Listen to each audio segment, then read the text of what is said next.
covering the mold, melting and metal casting, and polishing of the bronze ware. The first task is to prepare the core of the mold by grinding a mixture of clay and cow dung. It is the women who make a rough core of the mold.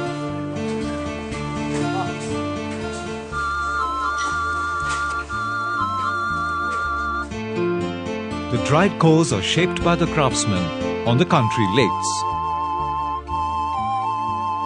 Here, the core of a Deepastambham, the multi-step lamp, is getting shaped. The grinding goes on till the core attains the required shape.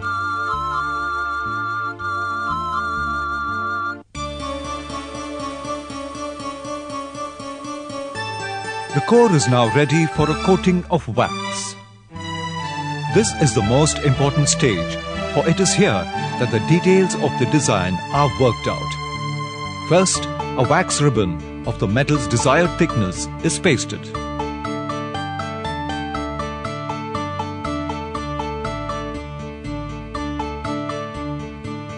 Applying the wax and etching the design patterns is a long-drawn process.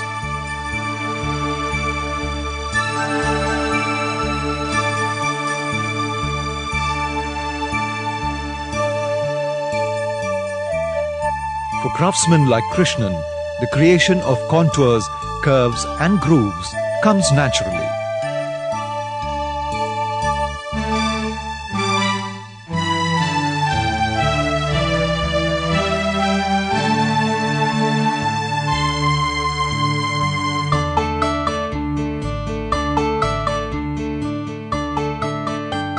Carving threads on the pieces of the Deepastambham is the last job done on the wax. In the same manner, idols are also carved out on wax.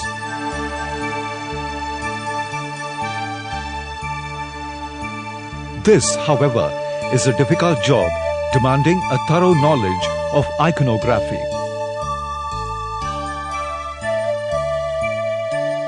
Young Sunanda Kumar is a master of iconography. With ease, he embellishes the figures of the deities with fine details. In some cases, the clay core is not used. For instance, this swan figure has no clay core. It is solid wax on which the details of the swan have been carved.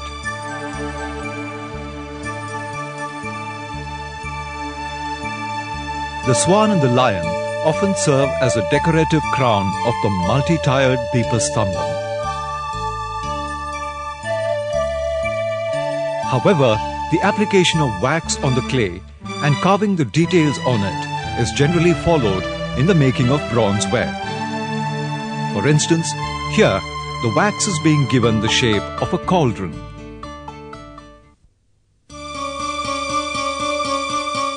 Now begins the third stage of finishing the mold. Here, the wax model is covered with finely ground black sand obtained from river beds. This again is a job for the women folk.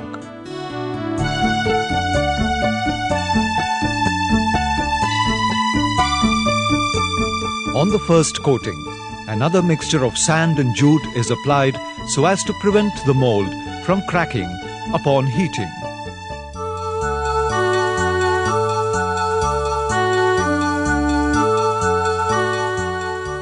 To strengthen it further, a third and final coating of mud is applied on the mold.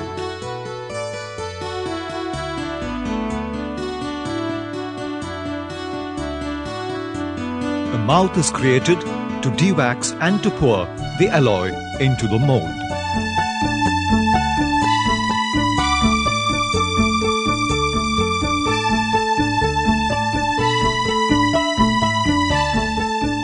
The dried molds are now heated to remove the wax, creating a cavity in the shape of the object being made.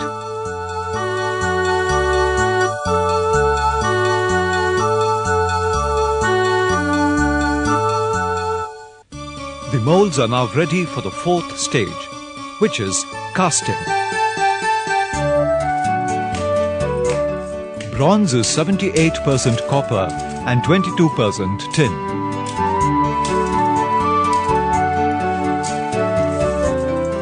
The copper-tin mixture is filled into the crucibles.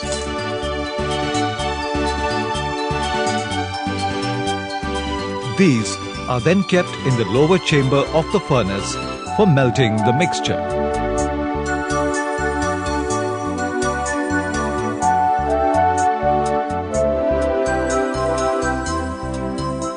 The dewaxed molds are kept in the upper chamber.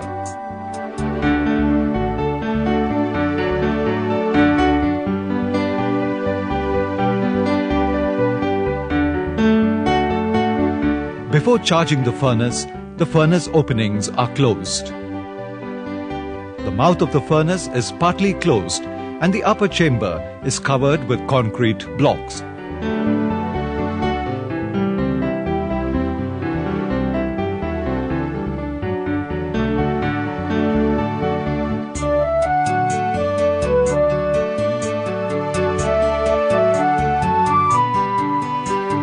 The furnace is kept charged for about 5 hours for preparing the alloy at a temperature of 900 degrees Celsius. Once the alloy is melted, the molds are taken out of the furnace and positioned.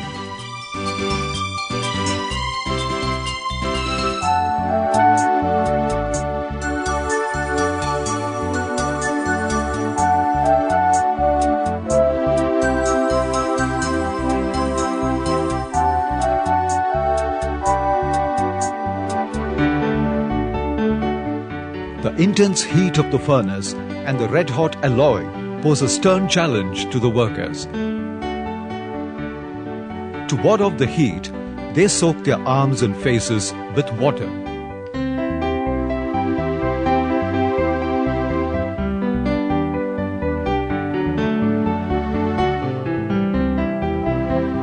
From the mouth of the crucible, charcoal pieces are removed and wet cotton swabs are kept to suck air bubbles.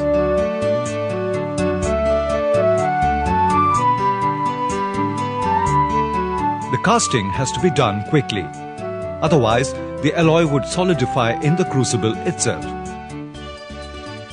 And all this has to be done with extreme care.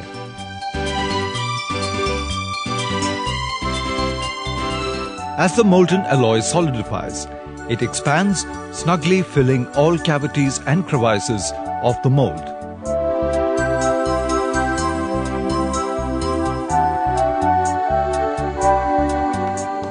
As the solidified bronze cools, it contracts a little for the easy removal of the cast object.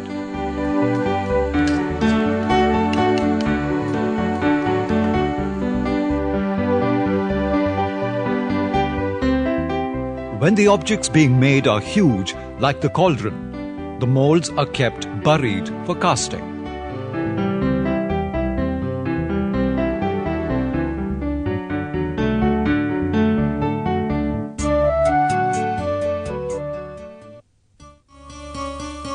Now begins the last and final stage of grinding and polishing. The cast figures are dull and lifeless in themselves. The obtrusive edges are now chiseled. As this process continues, the metal artifacts attain a golden sheen.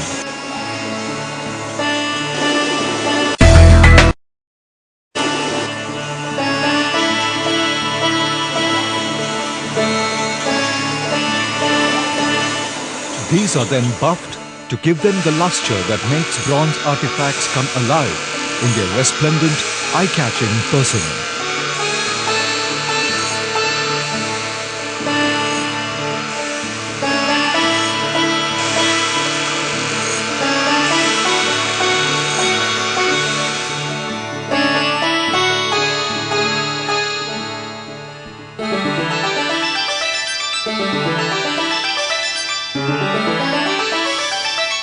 These multi-layered Deepastambams, the handiwork of the metal craftsmen, have spread the fame of the Nadavaramba lamp far and wide.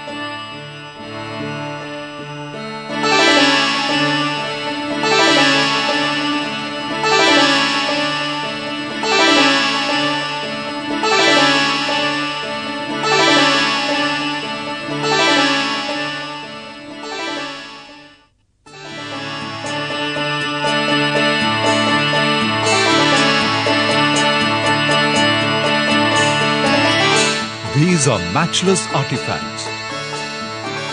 No wonder then that these exquisite pieces of craftsmanship have a steady and growing demand in the domestic and foreign markets.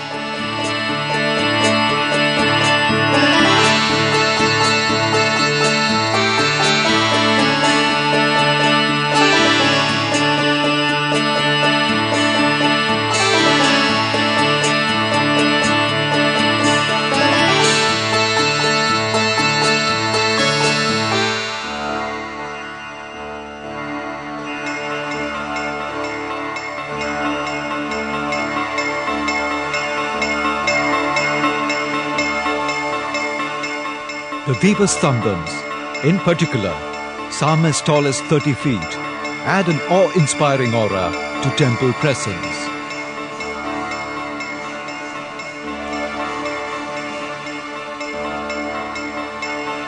This traditional craft of bell metal is a fine example of man's fascination for it. It is an age-old romance and an enduring one.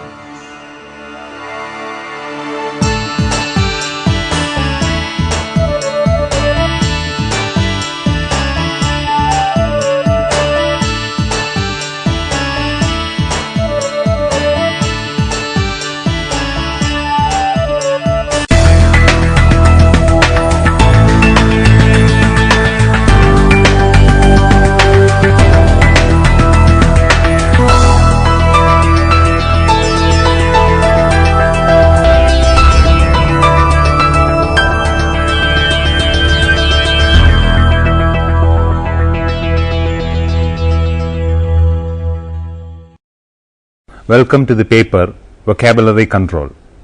Today we would be dealing with the title Thesauri. An indexing system is based upon two fundamentally but interdependent kinds of relations between the concepts syntactical relation and semantic relation. The syntactic relationships are built through a set of rules and by using a variety of relational operators. The semantic relationship could be successfully controlled by a thesaurus. In this regard, the size of the vocabulary and devices for vocabulary control complete one-to-one relationship between the concepts and terms should be considered, and these are established in the thesaurus. So, a thesaurus is an indispensable tool for any indexing system. The word thesaurus comes from the Greek word thesauros, which means a storehouse or treasury of words. The Oxford English Dictionary defined thesaurus as an archaeological term, which means a treasury of words and quotes, and its use was started in 1736 as a treasury or storehouse of knowledge, like the dictionary or encyclopedia. According to Webster's dictionary, it's a book of words or of information about a particular field or set of concepts, especially a dictionary of synonyms. A dictionary lists broad words along with their meanings, synonyms, etc. in alphabetical order, but a thesaurus assembles all words related to an idea at one place. The International Standards Organization defines thesaurus on the basis of its structure and function. In terms of functions, it states a thesaurus is a terminological control device used in translating from the natural language of documents, indexers or users into a more constrained system language or documentation language or information language. In terms of structure, a thesaurus is a controlled and dynamic vocabulary of semantically and generically related terms which covers a specific domain of knowledge. A thesaurus may be defined as a compilation of descriptors for use in an information retrieval system arranged in a systematic order and manifesting various types of relationships existing between the descriptors. A thesaurus is a controlled vocabulary arranged in a non-order or structured order so that equivalence, homographic, hierarchical and associative relationships among terms are displayed clearly and identified by standardized relationship indicators that are employed reciprocally. Historical development of the thesaurus. Modern usage may be said to date from 1852 when Peter Mark Roget published the first edition of the thesaurus of English words and phrases. Roget thought of his thesaurus as a classification of ideas. The subtitle reads, "Classed and arranged so as to facilitate the expression of ideas and to assist in literary composition." This is very much helpful to the writers and translators to choose their preferred word. Roget's thesaurus had nothing to do with the information retrieval, but his novel idea was later profitably employed in compilation of information retrieval thesauri. By the mid-1900s, thesaurus had been taken over by information specialists, librarians, indexers or system analysts to denote a list of descriptors or indexing terms. According to Vickery, Helen Browson was the first to use the thesaurus in information retrieval. It was actually in a paper presented at Docking Conference on Classification in 1937, and H.P. Loon was probably the first person to think in terms of information retrieval thesaurus, who suggested the compilation of families of notions and dictionary of notional families for indexing purposes. The first thesaurus used in information retrieval system was developed by DuPont in USA around 1969, and since then many thesauri have been brought out in various subject fields. As these have been compiled for information retrieval purposes, these are called information retrieval thesauri. Now the next is functions of the thesaurus. A thesaurus is a terminological control device which improves the efficiency of information retrieval system, whether manual or mechanized. This helps the system for its success by supplying the appropriate terms from its articulate vocabulary, free from synonym and homonyms, both at the indexing and the searching stage. Its main functions are: A. It exercises control on the vocabulary of terms used in an indexing language. B. It shows the intrinsic semantic relationships existing between the terms. C. It helps the indexer in the choice of preferred terms. D. If the hierarchical and other relations are well displayed and synonyms are brought together, the searcher will be easily led from broad search terms to more appropriate specific terms. Alternatively, a search may be broadened by using hierarchies and related terms. E. The speed of retrieval increases by use of indexing terms and search terms from a thesaurus. It provides as an indispensable link between the vocabularies used by the indexer and users. And the last one, F. It helps in obtaining high recall ratio and high precision ratio in information search. Internal structure. According to UN-ISIST guidelines, the internal form of individual entries and the arrangement of various entries in relation to one another constitute the structure of a thesaurus. Cross-references make explicit the ways in which entries relate to each other in a network of concepts. Each entry in a thesaurus consists of a pack of terms led by a descriptor, which is followed by the terms which are related to the different ways. The different terms in the entry are displayed in the following format. Descriptor with scope note whenever needed. Synonyms and quasi-synonyms displaying equivalence relationship. Broader terms displaying hierarchical superordinate relationship. Narrower terms displaying hierarchical subordinate relationship. Related terms displaying associative relationship. Top term displaying the broadest class to which the descriptors belong. Top term is usually not repeated when all the descriptors belong to the same broad class. Descriptors. The descriptors are the terms permitted by a thesaurus for use in the indexing. The terms that are not permitted are called non-preferred terms, which display the equivalence relationship with a descriptor. The descriptors can be divided into two types. 1. Terms denoting concept or concept combination. Example, television, television camera.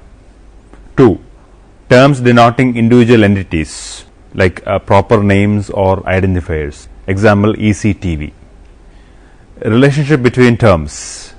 The interrelationships between the terms in a thesaurus are brought out by two basic types of relationships: hierarchical relationship and non-hierarchical relationship. One of the most important functions of a thesaurus is to show how the concepts are related. Hierarchical relationship. Hierarchical relationship indicates the interrelationship between concepts in a hierarchy. It expresses degrees or levels of superordination and subordination of concepts. This relationship covers three logically different and mutually exclusive situations. A. Genus species or generic relationship. B. Hierarchical whole part relationship. C. Intense relationship. A. Genus species or generic relationship. This relationship identifies the link between a class or category and its members or species.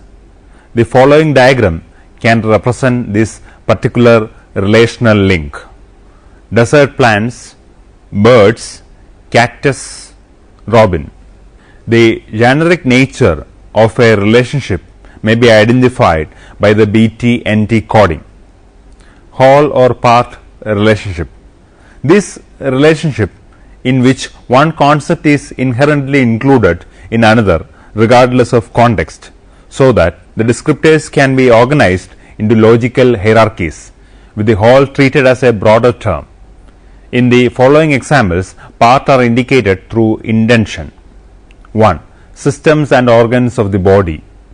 Examples: nervous system, central nervous system, brain, spinal cord. 2. Disciplines or field of discourse. Example: science, biology, botany. C. Intense relationship. This relationship identifies the link between a general category of things or events expressed by a common noun and an individual instance of that category, often a proper name. Example: mountain regions, class, state capital, etc. Intense relationship is often not shown in a thesaurus to control its size, and some experts do not consider whole part relationship as hierarchical relationship. D. Polyhierarchical relationships. Some concepts on logical grounds may belong to more than one hierarchy. Such relationship is called polyhierarchical relationship. Examples: musical instruments, stringed instruments and percussion instruments, pianos. Bones, head, skull. The link between bones and skull is based upon the generic relationship. The skull is a kind of bone, whereas the link between head and skull is based on the hierarchical whole part relationship. The skull is a part of the head. Non-hierarchical relationship. When two terms are related other than hierarchical, the relationship may be called non-hierarchical relationship. This relationship may be further grouped as A. Equivalent relationship and B. Associative or affinity relationship. A. Equivalence relationship. It is the relationship between terms which are same or almost same in meaning, synonyms or quasi-synonyms, or in some cases opposite in meaning, antonyms. When the same concept can be expressed by two or more terms, one of these is selected as the preferred term, that is, descriptor. The relationship between preferred and non-preferred terms is an equivalent relationship in which each term is regarded as referring to the same concept. The descriptor, in effect, substitutes for other terms expressing equivalent or nearly equivalent concepts. A cross-reference to the descriptor should be made from any synonym or quasi-synonym that may function as an entry term for the user. Reciprocity of the equivalence relationship is expressed by the following conventions. Use when leads from a non-preferred term to the descriptor, and UF or used for, the reciprocal which records entry term leading to the descriptor. Example, as use birds, outline use shape, bird UF as, shape UF outline. B. Associative relationship. It covers association between descriptors that are neither hierarchical nor equivalent. There are a variety of such relationship, but the associative relationship should only be established if it is assumed that this relationship will be required in retrieval. In this relationship, the terms are semantically or conceptually associated to such an extent that link between them should be made explicit in the thesaurus. On the grounds, it may suggest additional descriptors for use in indexing or retrieval. The relationship is symmetrical and is generally indicated by the abbreviation RT in brackets related terms. Example, cells, cytology, RT, cytology, cells. There are two types of associative relationship. One, the terms belonging to the same hierarchy. Example, motorcycle, bicycle. Second one is terms belong to different hierarchy. Example, buildings and doors. Reciprocal entries. Reciprocal entries should appear for each term in a thesaurus whenever a relationship, whether hierarchical or non-hierarchical, is established between two terms. Display of relation. The relationships between terms are displayed in a thesaurus in the following ways. A. By prefixing abbreviations. B. By prefixing symbols. C. By graphic method using lines, arrows, circles, etc. Abbreviations recommend in UN-IS-IST guidelines. BT means broader term, NT means narrower term, RT means related term, SN means scope not, TT top term, UF use for. The following term is a non-preferred synonym or quasi-synonym. Use. The following term is the preferred term when a choice between synonyms and quasi-synonyms exists. Symbols recommended by ISO. Is equal to means precedes the preferred term. Not equal to means precedes the non-preferred term. Greater than means to precede a broader term. Less than means to precede a narrower term. Minus means to precede a related term. Methodology of compilation. The compilation of a thesaurus is a highly technical job which requires a fair knowledge of the structure of the subject to be covered, as well as the familiarity with the methodology of compilation. Several internationally known and used manuals like Guidelines of ISO, BSI, UNESCO, or the manual compiled by Atkinson and Gilchrist are now available for this purpose. Study of some standard and representative books and discussions with one or two subject experts may be helpful for guiding knowledge of the structure of the subject. Essential steps. The essential steps in the construction of a thesaurus may be summarized as follows. 1. User studies. 2. Study of the subject. 1. Definition of the subject field. The scope of the subject to be covered in a thesaurus is to be first defined clearly. The scope must be coexistent with that of the IR system for which the thesaurus is being compiled. Second one, division of the subject field into facets. With the help of the represented books on the subject and of the subject experts, the main facets of the subject are to be identified so as to ensure that no important area of the subject is left out at the time of term collection. Existing classification schemes may be helpful in this work. 3. Collection of terms.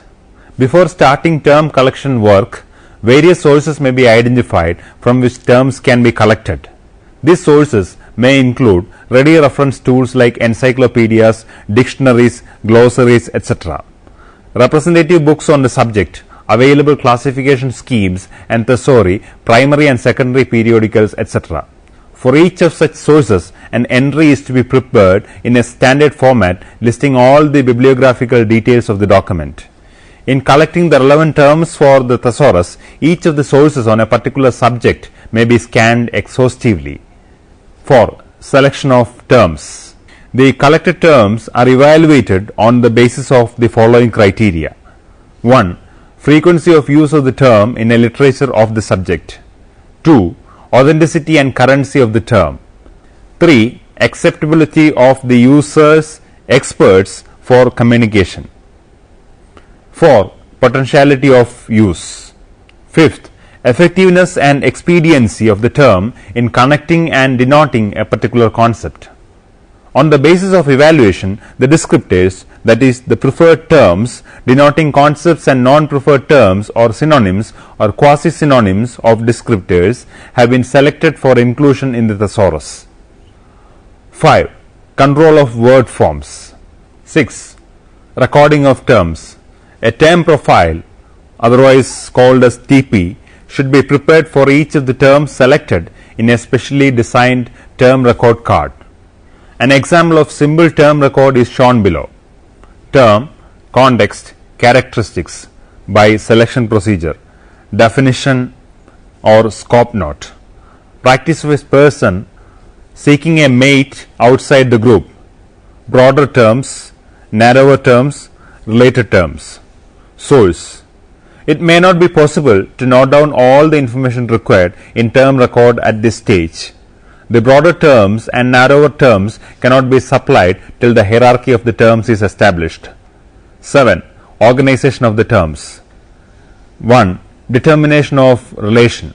The task of determination of interrelationship between the terms is the most significant one and should be done very cautiously.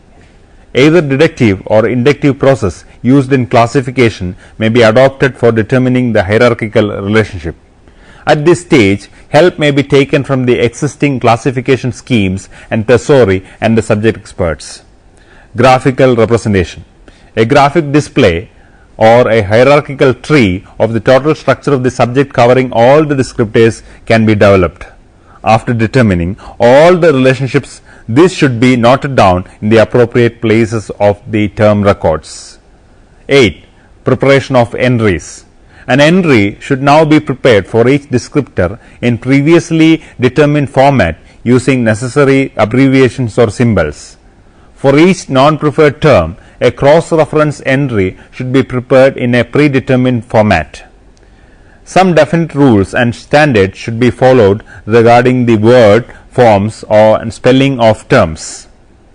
The descriptors or preferred terms and non-preferred terms may be differentiated typographically. 9. Arrangement and presentation. A thesaurus consists of a main part and one or more auxiliary parts. If the main part is alphabetical, all the entries for descriptors and non-preferred terms are arranged in an alphabetical sequence following some standard practice of alphabetization. When the main part is classified or systematic one, the terms are arranged in their hierarchical order with levels of hierarchy represented by the intentions. Dots or dashes, scope notes, synonyms and related terms are added whenever necessary. In graphic display, the terms are arranged either in a tree structure or a diagram using lines, circles, arrows, etc., which clearly indicate the interrelationship between the terms. The main part may be arranged by any of the methods mentioned above, while the auxiliary parts or parts of words by any of the other two methods or by the both. Editing. The draft of the main part and the auxiliary parts should be checked and tested on the following points. A. Word forms and spellings. B. Reciprocal entries. C. arrangement and layout. D. Link between the main part and the auxiliary part. All mistakes detected should be corrected. An explanatory introduction explaining the scope, structure and the arrangement of the thesaurus and a guide to the usage should be prepared and prefixed to the thesaurus. Finally, necessary instructions should be added to the printing. Updating thesaurus. Being a terminological control device, needs continuous revision at regular intervals as new terms crop up in the field with the development of the subject. The updating of a thesaurus should be done keeping in view of the developments in the subject field covered by it and readers' queries. Conclusion. The activities relating to storing, manipulating and maintaining the terms in a thesaurus can be efficiently performed by computers. Evaluation of a thesaurus is necessary to find out the lacuna, if any, and to take remedial measures. The acid test for any thesaurus is whether the terms are sufficiently specific to adequately represent the subject matter of documents and requests, and how helpful the thesaurus is in suggesting all terms needed to adequately perform a particular search. Summary. In this unit, we have tried to explain the thesaurus as a terminological control device which improve the efficiency of information retrieval system, whether manual or mechanized. It describes how a thesaurus can be used in controlling the vocabulary of terms used in an indexing language. It also shows the intrinsic semantic relationships existing between the terms. It helps the indexer in the choice of preferred terms. It describes the UN-ISIST guidelines according to which the internal form of individual entries and the arrangement of various entries in relation to one another. Various types of relationship between the terms that constitute the structure of a thesaurus. It also explains the methodology of compilation of a thesaurus and the essential steps in the construction of a thesaurus. Assignment. 1. Prepare a list of the thesauri on a particular subject available in the market, and it must contain at least the name of 20 thesaurus on that particular subject. 2. Prepare a thesaurus on a particular subject and mention the methodology of preparation and show the relationship. 3. Briefly explain the guidelines of ISO and UNESCO to prepare the thesaurus. 4. Discuss the historical development of English language thesaurus in detail. 5. Discuss the use of cross-reference in Rogers thesaurus of English words and phrases. References. Atkinson, J. and Gilchrist. A Thesaurus Construction, a Practical Manual. London, Asflip, 1972. 2. Foskett, A.B. The Subject Approach to Information. 4th edition. London, Clive Bingley, 1992. 3. Chakravarti, A.R. and Chakravarti, B.C. Indexing, Calcutta, World Press, 1984. Here we conclude this session. In the next class, we will discuss another topic. Till then, bye.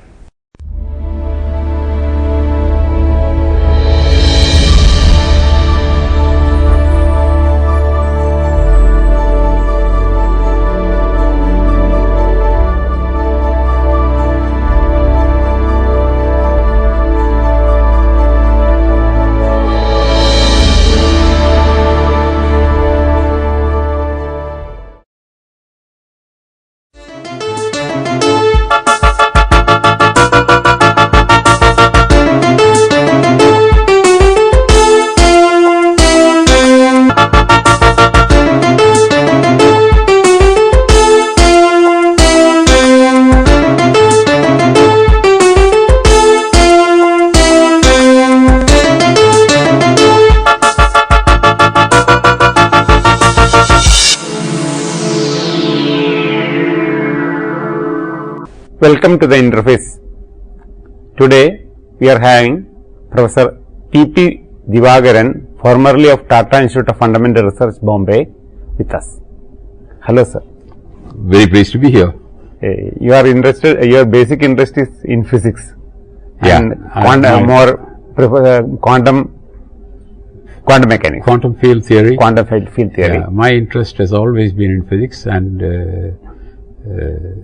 Till I retired, I was a professional physicist. I still am, but many other interests now. But you are also having interest in the history of mathematics. That's something which started about 10 years ago. And the reason why it started is that I met a very, very distinguished scholar, Dr. K.V. Sharma, who has done more than anyone else to make prominent, to bring to light the extraordinary achievements of the mathematicians who lived in and worked in Kerala, not very far from here.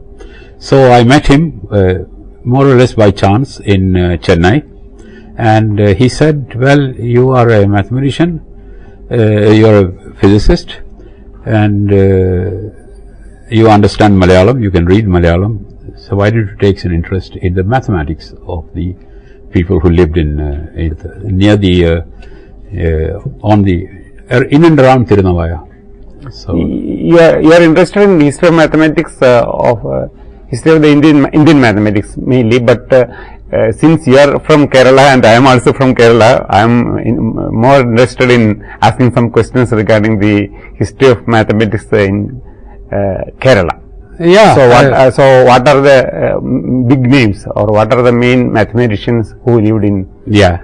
See, there are two phases to the activity, mathematical activity in Kerala. The first is represented by two names.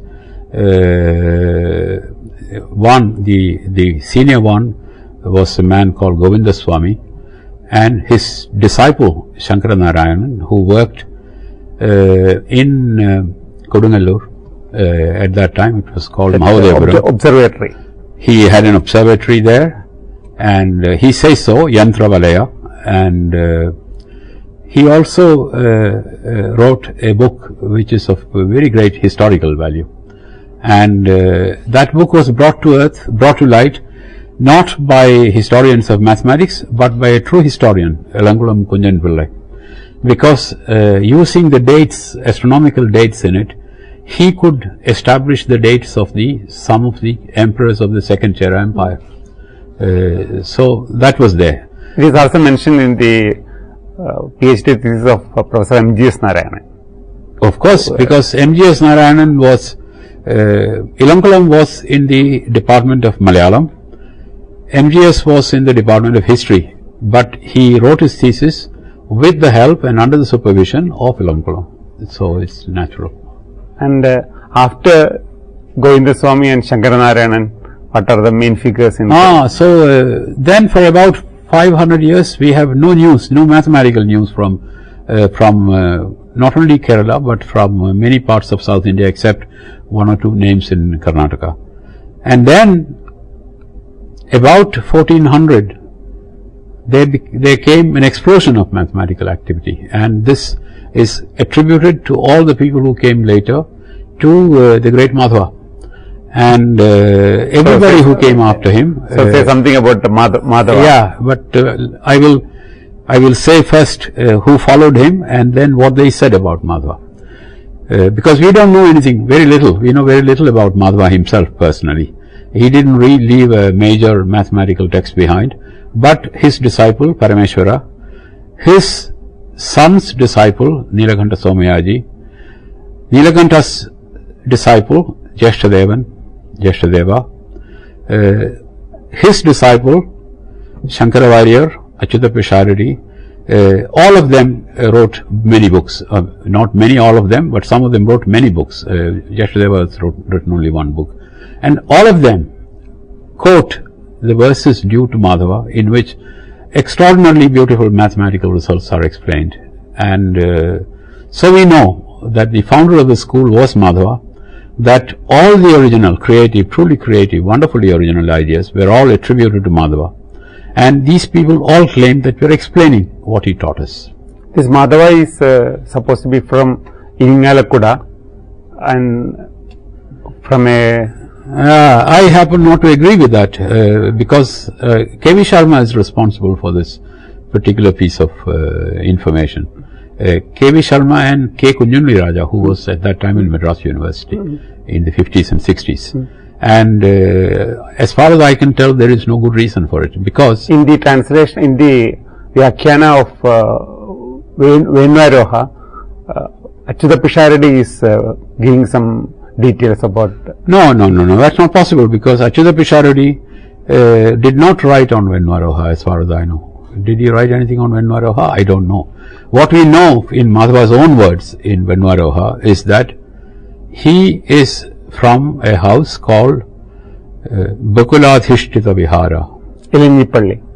Then in another fragmentary manuscript, which is now in Baroda, this is all K.V. Sharma's detective work, he is referred to as Ilanjipalli Madhavan Emmrc, which tells us many things. First of all, Ilanjipalli and Bakuladhishtita Vihara are exactly the same, they have exactly the same meaning. It was very customary in those days to take Malayalam names, house names and village names, and turn them into Sanskrit. Like, for example, Alathiyur will become Ashwathagrama. Kozhikode Kukkudagram. Then similar, many other similar things they have done. So I personally think that Ilanjipalli and Bakuladhishtita Vihara refer to the house to which Madhava belonged. Then subsequently both Parameshwara and Nilakantha refer to him as being of Sangama Grama.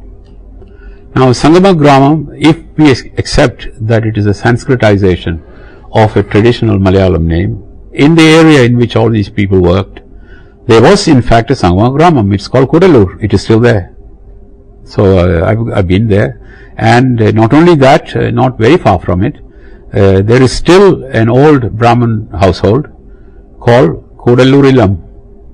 I have also been there, and so my feeling is that Sangamagrama Madhavan Emmrc of Ilanjipalli house is a product of this area, that is Bharatapura area, that is to say from Tirunavaya, Tripurangod, upstream up to Kudalur, and maybe a little beyond towards Patambi. And I also think that Emmrc identifies him as a person who came fairly recently from Tulunadu, because the Brahmins of Tulu country were called Emmrc or Embrandri, and that distinction apparently got fuzzy in course of time, but I personally think so. Historically it fits, because he brought a kind of new mathematics which was not known in the 500 years that passed between Shankaranarayana and Madhava. So coming to the mathematical content of Madhava's work, I am somewhat surprised at the fact that there is a great deal of disagreement among the scholars. Not a great deal, there is some reluctance to say exactly what it is that he did so wonderfully well. And in that story, there are many historians who have contributed, and I think some of the misunderstanding is due to the fact that the true textbook which describes Madhava's work in great detail is this text called Yukti Bhasha. It is written by Jeshtadeva, and it is in Malayalam, it's in prose. So there were very few scholars who actually could read Yukti Bhasha in Malayalam, and K.V. Sharma was an exception. Kunjundi Raja was an exception. Then in the middle of the 1940s, one of the local Rajas, Ramavarma Tamburan, together with the modern mathematician Akhileshwar Iyer, wrote a beautiful annotated commentary published by Mangalodayam. And so that was not read by anyone. Certainly not the Western scholars were completely lost by that book. And K.V. Sharma, for all his greatness, did not have a feeling for the mathematics. So the last great work of K.V. Sharma was to produce an English translation of Yukti Bhasha, part 1, the mathematical part, not the astronomical part. So till that translation came, nobody knew about Yukti Bhasha, except a few people, except maybe half a dozen people, people interested in the subject. So Yukti Bhasha, several places, and as important as Yukti Bhasha is also the last great work of Nilakantha, which is the Bhashya of Aryabhatiya, which is also a work in prose but in Sanskrit. But that is full of references to Madhava. In fact, many places, quite a few places, Madhava's name comes up. For example, there are places where he will say Madhavadi Ganithatnacharya, or he will Madhavodita. That is the case with that is the case with other people also. Parameshwaran does not refer to Madhava by name so many times, and these references come. But Parameshwaran treats Madhava is the guru of. But he was his guru. Nice. Parameshwara was Madhava's Shishya. Okay, whereas Nilakantha was not, and Madhava was not alive when Nilakantha became Parameshwara's, went and lived in Parameshwara's house to learn from his sons. So at that time, Damodara and Ravi both. At that time, that was, Nilakantha, Parameshwara was born probably in 1440, something like that, and Madhava would have been dead for about 20 years by then. So we are not the original works of Madhava. Most of the original works of Madhava are not available with us. We are learning from other books written by his Shishyas and their Shishyas, Shishya Parampara, and I think they are very, very reliable, because by then, the records are reasonably good, and especially what Nilakantha says about Madhava, I don't think we should question, because he is obviously very full of the Madhava lore, which he has got from his grand guru Parameshwara. So I think we can trust that. And about the dates, Parameshwara was probably not. Parameshwara is the only disciple of Madhava that we know of. If there were others, we don't know. But Nilakantha says in several places that here is a verse due to Madhava, or Shankaravarya will quote 2 or 3 verses, or Yashtadeva will quote 2 or 3 verses with no attribution. It doesn't say it is from Bhaskaracharya, and when we cannot attribute them to other people, it is customary, at least most scholars do it now, they think these are verses, occasional verses written by Madhava. We do not know a collected book in which he has put it all together. I don't think he did that. My personal view is that he never got round to writing. I think he was an extraordinarily brilliant mathematician. He had no time to write books. That's a very correct. Yeah, I think so. Many people are like that. Yeah, I think so. And regarding Madhava's contributions, one main thing is usually considered as the Grigori series. That's No, actually, this has been known for a long time. That is to say, these verses due to, for example, at the time when Ramavarma Tamburan and Akhilesh Rayar produced their book, they were in touch with Professor of Mathematics in Madras at that time, C.T. Rajagopal, who did a great deal to write by writing articles, publicize these things. So those who read that, and that was published in English, those who read that knew that several of the series which we know by other names now, like Gregory series or Leibniz series or Newton series for the sine and the cosine, they were all done by Madhava, and more than that, they were done in a way which was quite dazzlingly original to these people. But C.T. Rajagopal also did not read Malayalam. Okay, he depended to some extent on someone who Balagangadharan, who was in the Tata Institute School of Mathematics for a short time. He was in our department also for a while. He was in your department for a while, and he was an old friend of mine. I knew him very well. So he produced the first collected bibliography of works of Kerala origin at that time, during the time of Madhava to let's say Achyuta Pisharadi. So in that sense, that was known only. So everybody thought, wonderful, he's anticipated Gregory and Leibniz and Newton by 275 years, but they thought that was all. But if you read Yukti Bhasha now, and if you read it carefully, and you follow all the little detailed steps one by one, then what you see is that it is not that these series were produced by Madhava. He actually invented calculus, because the series, especially the so-called Gregory series, that is the series for pi. Not only stated it. The proof is also given. Proofs are complete, and in many ways much better than the proofs in Europe, which came much later. It's very detailed. The proofs are very detailed, formally very satisfactory, intuitively very clear what the driving force is.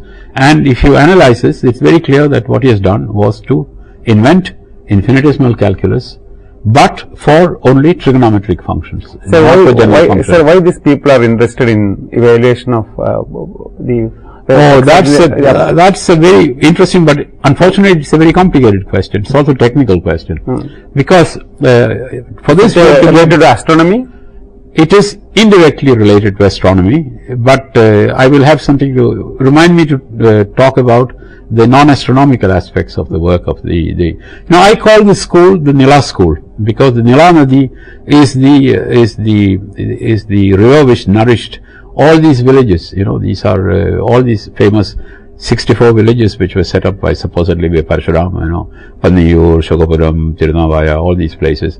So I call it the Nila school, because all these people lived within 10 kilometers of one another. From Trikandiyur to Kudallur is not very far, 15 kilometers.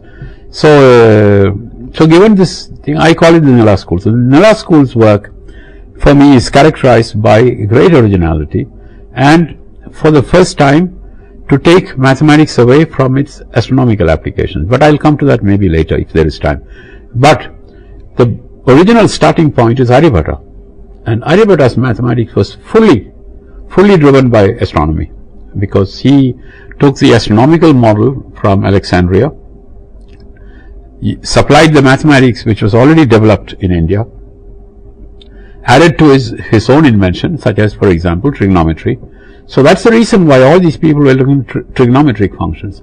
So what he did was then to prepare a famous table called the sine table, in which for a certain set of values of an angle in a circle, he computed what we call the sine function. Now there is a very mysterious, very difficult to read, very elliptic verse of Aryabhatta which says, we can do this for arcs of the circle, that is angles, which we can fix according to our wish, yatheshtani. Okay, in other words, arbitrarily. As modern language, modern mathematical language will say, for arbitrary angles, I want to compute the sine. Okay. Now, of course, he only computed it for steps of pi divided by 48. That is, the circle is divided into 96 equal parts. He is also giving an approximate value for pi in Aryabhatta. Yeah, because you cannot do this without a value. 0.1416. Yeah, there is a value. Aryabhatta gave a value for pi. Not only did he give a value for pi, he also said it is proximate, not approximate. It's very close to it, the correct value, but it is not the correct value. So if he says that you can do it for arbitrary angles, somebody has to do it. For 900 years, nobody did it, because many people misunderstood what Aryabhatta meant. Like, for example, the first Bhaskara, not the Bhaskaracharya that we know famously. Even the Bhaskaracharya, in his actual work, he also says that you can make it small, but he never used small angle values for the trigonometric functions. It is non-trivial to do it, because the big change is that you can make them, you can cut them into smaller and smaller pieces, and you can determine the function sign for each such piece. But Madhava's great genius lay in the fact that he said, I don't want to cut it into pieces. I want to do it for arbitrary values of the angle, not arbitrary divisions of the circle, but arbitrary but equal divisions of the circle, but arbitrary angles given any value of theta. It doesn't have to be of the form 2 pi divided by n multiplied by some number, any value whatsoever. I want to know what the sine function is. To know that, since you're going to look for exact values of the sine, you want an exact value for pi. That is why he developed what is now called Gregory series, the value of pi, and that is in fact the derivation of that infinite series for pi is probably the most revolutionary step taken in Indian mathematics. I personally, it's a very, very powerful result. A series is evaluated. It's not just, first of all, to imagine that you can write an infinite series and give it mathematical sense. We don't know that it makes mathematical sense. I mean, in fact, it's the first time that it was done. Number one. Number two, to realize that you cannot give a value for pi in the form of, let's say, a rational expression. Okay, numerical expression divided by some fraction, sums of fractions, whatever. You cannot give a value for the angle theta as a rational function of tan theta. All of that is implicit in this. Then, to actually say, all right, I can't do all those things, what can I do? I can write an infinite series, and I can prove that it is exactly correct. So, so I think Madhava's greatness is no longer in question. For a long time, no one knew. You know, the amazing thing is that we have satellites named after Aryabhata. We have in fact, satellite is named as Aryabhatta, not as Aryabhata. That's a complicated question. We don't want to get into it. Aryabhata is they don't. You see, if you drop the last vocal Aryabhata, you say it Aryabhat, then you lose information about whether the last T is a T or a double T. And Bhatta, people were very fond of using it. And in all the textbooks, whenever Aryabhata's name is mentioned, either by him or other people, it is always written as Aryabhata, not as Aryabhata. No, if Aryabhata, if you write it as Aryabhatta, then the verses won't scan, because Bhatta is Laghu Laghu, Bhatta is Guru Laghu. So, so it won't scan. So that is, you know, no one doubts that. And this people of this school considered the Grigori series expansion for pi as well as some other series which can be used to evaluate the value of pi.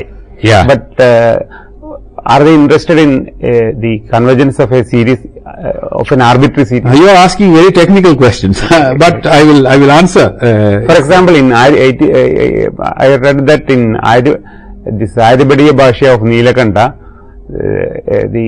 some other series are also evaluated. For example, the geometric series. You know, geometric series is a very elementary thing, you know, in the sense that the reason why he used it as for two reasons. One is the geometric series comes in the evaluation of the series for pi. Okay, because it comes as 1 over 1 plus t square. Secant square theta, you want to expand it in powers of tan theta. So you get 1 over 1 plus t square. So its Indian version requires exactly the same expansion. That's one reason. The other is the geometric series, for proper choice of the variable, is the most elementary example of a convergent infinite series. So Nilakanta used this series to illustrate the idea of what is meant by the sum of a convergent infinite series.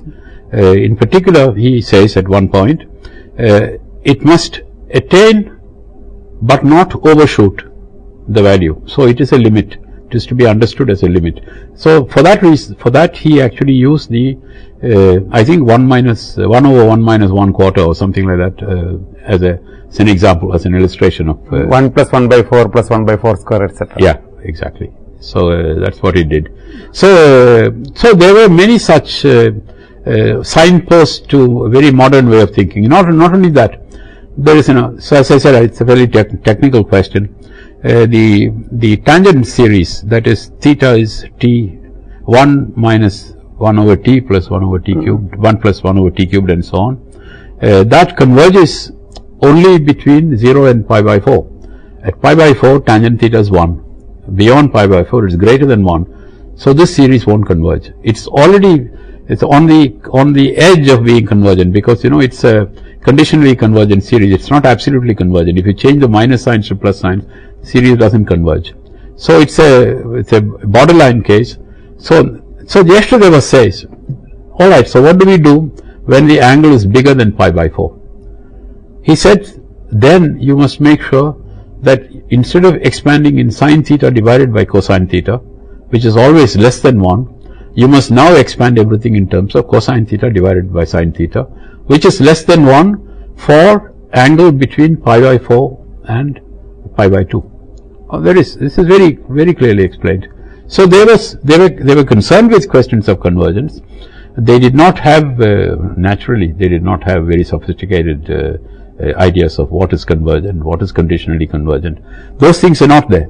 Power series for this sin x and cos x. That was the goal, no? That was the holy grail. You wanted a power series for sine, and to get there, to make sense of it, you have to make power series for tan theta or pi. There the derivations are technically extremely complicated, very tricky, but in the light of what we learn in school calculus or college calculus, they can be streamlined into something also very, very original and very modern. Very original, very modern. But there are some ways in which this work differs from what we call calculus. Now, because we know calculus as developed by Newton and Leibniz, and they do it in a certain way. They get lost in what is meant by an infinitesimal. Such confusions are not there. In an article, you are calling Yukti Bhasha the first textbook of calculus. In one article, yeah, my very early article. Is it a bit exaggeration claim? Other people have asked me the same question, so I'm not. When I read, I felt that it is a bit. That's because you are a modern mathematician. You've been trained in the modern way of doing things. The reason why we think it is probably not calculus, is that when we learn calculus in college, we learn about general functions. You know, what is meant by a function. What is meant by a small change in the independent variable, how does it change the function itself, and then we go from there. Okay. Here you won't find any treatment of the general function. You will only find sine theta, cosine theta, theta as a function of tangent theta, and things like that. So my answer to this is in Yukti Bhasha. There are derivations of the surface area and volume of a sphere, and this is not found in any other Nila textbook, nowhere else. Now, if you go through this and convert all the sentences into symbols and equations, you write it all down. What you get is what you learned in college and what I learned in college. Exactly, you take the sphere, divide it into an series of infinitely thin strips by latitudes, compute the area of the strip, pretending that there is no curvature, because you are going to take the limit in which the width is going to 0. Then add them up and take the limit at the end. That's exactly how I learnt in college, and I think that's exactly how it is in the textbooks now. And the Yukti Bhasha proof is precisely that. So the point is not so much that they didn't work with general functions. The idea of a general function was just about crystallizing at that time. There are places where you can see the first signs of it, but generally speaking, they didn't have that. So they did it for all the functions they needed. It's like this. Newton and Leibniz did it for functions they knew.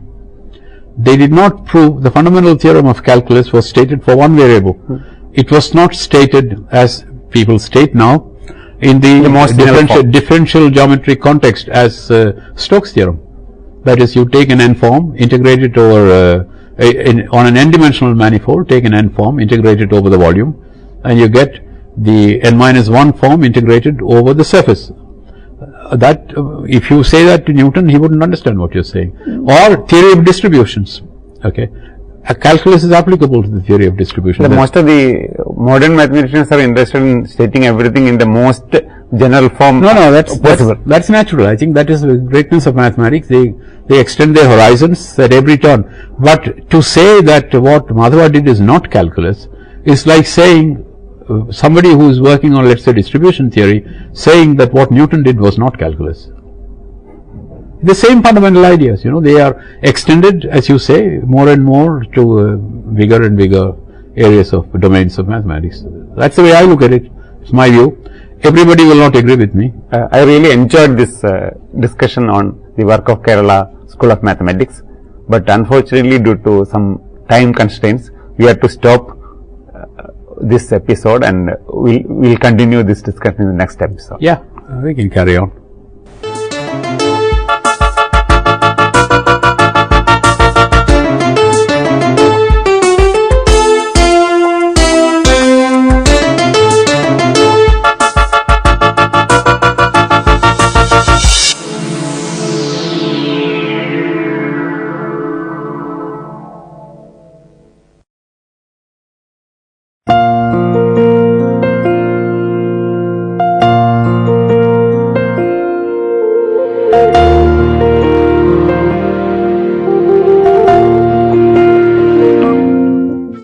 Dear viewers, welcome to the new session on Fine Arts Painting of Indus Valley Civilization.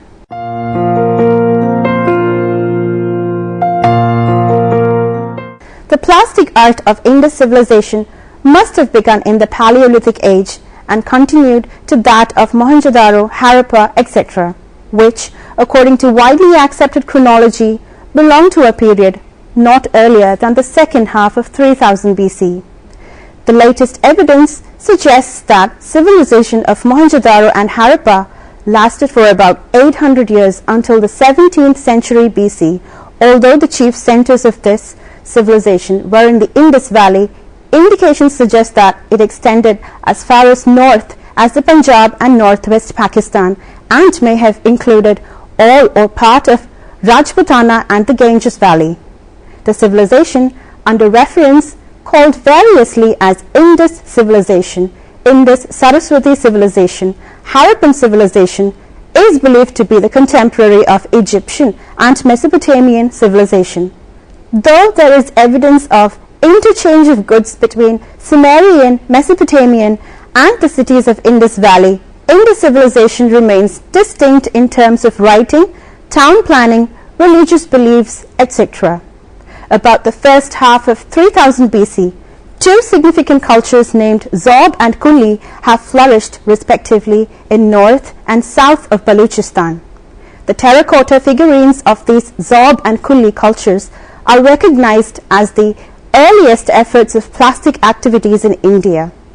These two cultures appear to coincide with each other and later overlapped with the Harappan culture of the Indus Valley. Terracotta figurines of Kulli and Zob. The plastic art of Indus Valley is mainly known for its dynamic naturalism, which is believed to have begun with the peasant culture of Kulli and Zob and reached its mature state at Harappa culture, where its appearance is extensive. A fair number of terracotta figurines of animals and women have excavated from these sites. Among the animal figurines, those of the bull are the most common. It is assumed that they had a religious association with the animal. Figurines serving as children's toy also appear among the objects from Kulli culture. Objects like bird whistles also have been found due to contacts with Harappan culture. The terracotta female figurines are made by pinching up or pressing down the clay by fingers according to the requirement of the form. The archaic treatment of the face and body, a conventional position of hands on either the waist or the breast, may suggest some ceremonial or ritualistic association. The flat bases of these figurines indicate that they were intended to be set up on some kind of platform. It is suggested that these figurines were meant to represent a female divinity connected with fertility cult of ancient times. Among the animal terracotta figurines of Zob culture, the humped bull predominate. The bull figurines are more or less of the same as Kulli. However, they are sturdier and show features implying a mature naturalistic sense. The female figurines of the Zob Valley indicate certain development in technique and production of terracotta. An attempt toward more naturalistic representation of the face is seen in the indication of mouth by an open slit just above the chin. The face is further characterized by a high, smooth forehead and deep eye holes, which were probably intended for insertion of pellets to serve as pupils. The Zob and Kulli figurines show elaborate headdresses and jewelry, all separately executed and then applied. A schematic treatment of stripes is noticed in the painted cattle figurines from Kulli site. It is apparently recognized as a sequence of plastic tradition of these both cultures, with Harappan culture in their later phase. Harappa culture. Representation of form in relief as well as in round were among the achievements of Harappan civilization. The materials used were terracotta, bronze and stone. It is noticed that bronze and stone are found to be developed, stylized and far ahead of the traditions expressed in the terracotta figurines. A survey of Indian art by S.K. Saraswati observes that It is possible that the former represents a popular plastic idiom of the commoner people following the terracotta traditions of the peasant culture of Zob and Kuli, while the stone and bronze sculptures represent an art of the higher section of people. In Harappa, terracotta female figurines are carefully done. Attention is given to detail and finish. The techniques and stylization are similar to that of the peasant culture of Kuli and Zob. Eyes are made of two separate pellets, mouth of a small strip applied to the face, with a deep straight indentation to indicate the lips and breasts are shown by separate pellets by cones. It is observed a greater elaboration of the headdresses and hairstyles as well as of ornaments. The Harappa figurines do not represent only busts with flat bottoms below the waist. These figures were fully modelled with hands and legs. In the figurines of peasant cultures, the hands were attached to the human body. Sometimes they rest on the hips or on the breasts, but in the Harappa figurines they are completely detached. They either hang down or carry something with one or both hands. Hence, Harappan figurines suggest a greater freedom of movement. Secular figures such as female kneading dough, nursing mother, crawling child, etc. also appear among Harappan figurines. A small percentage of male figurines also have been discovered. The male figurines are commonly found seated with hands either on or round the knees or joined in front in an attitude of devotion. Very rarely they are shown standing. The techniques employed in the production are the same as that of female figurines. Intaglio figures of animals come to form the most characteristic design on the seal. It leaves a striking mark with the objects of Harappan civilization. Seals are made of steatite in square and rectangular with inscriptions. The inscriptions are in a script and still remain undeciphered. The figures of the monkey, the ram, the buffalo, the goat, the rhinoceros, the elephant, the pig, various kinds of birds and reptiles are represented on seals. Among the animal figures, the bull predominates, and they are either the zebu or the Ursus ox, and some of them are represented with objects resembling altars before them. It can be related to the cult of bull as a fertility or lunar symbol in ancient Mesopotamia, and perhaps as a prototype of Shiva's attribute, the bull Nandi. From aesthetic point of view, these animal figures are the most satisfactory of all the finds.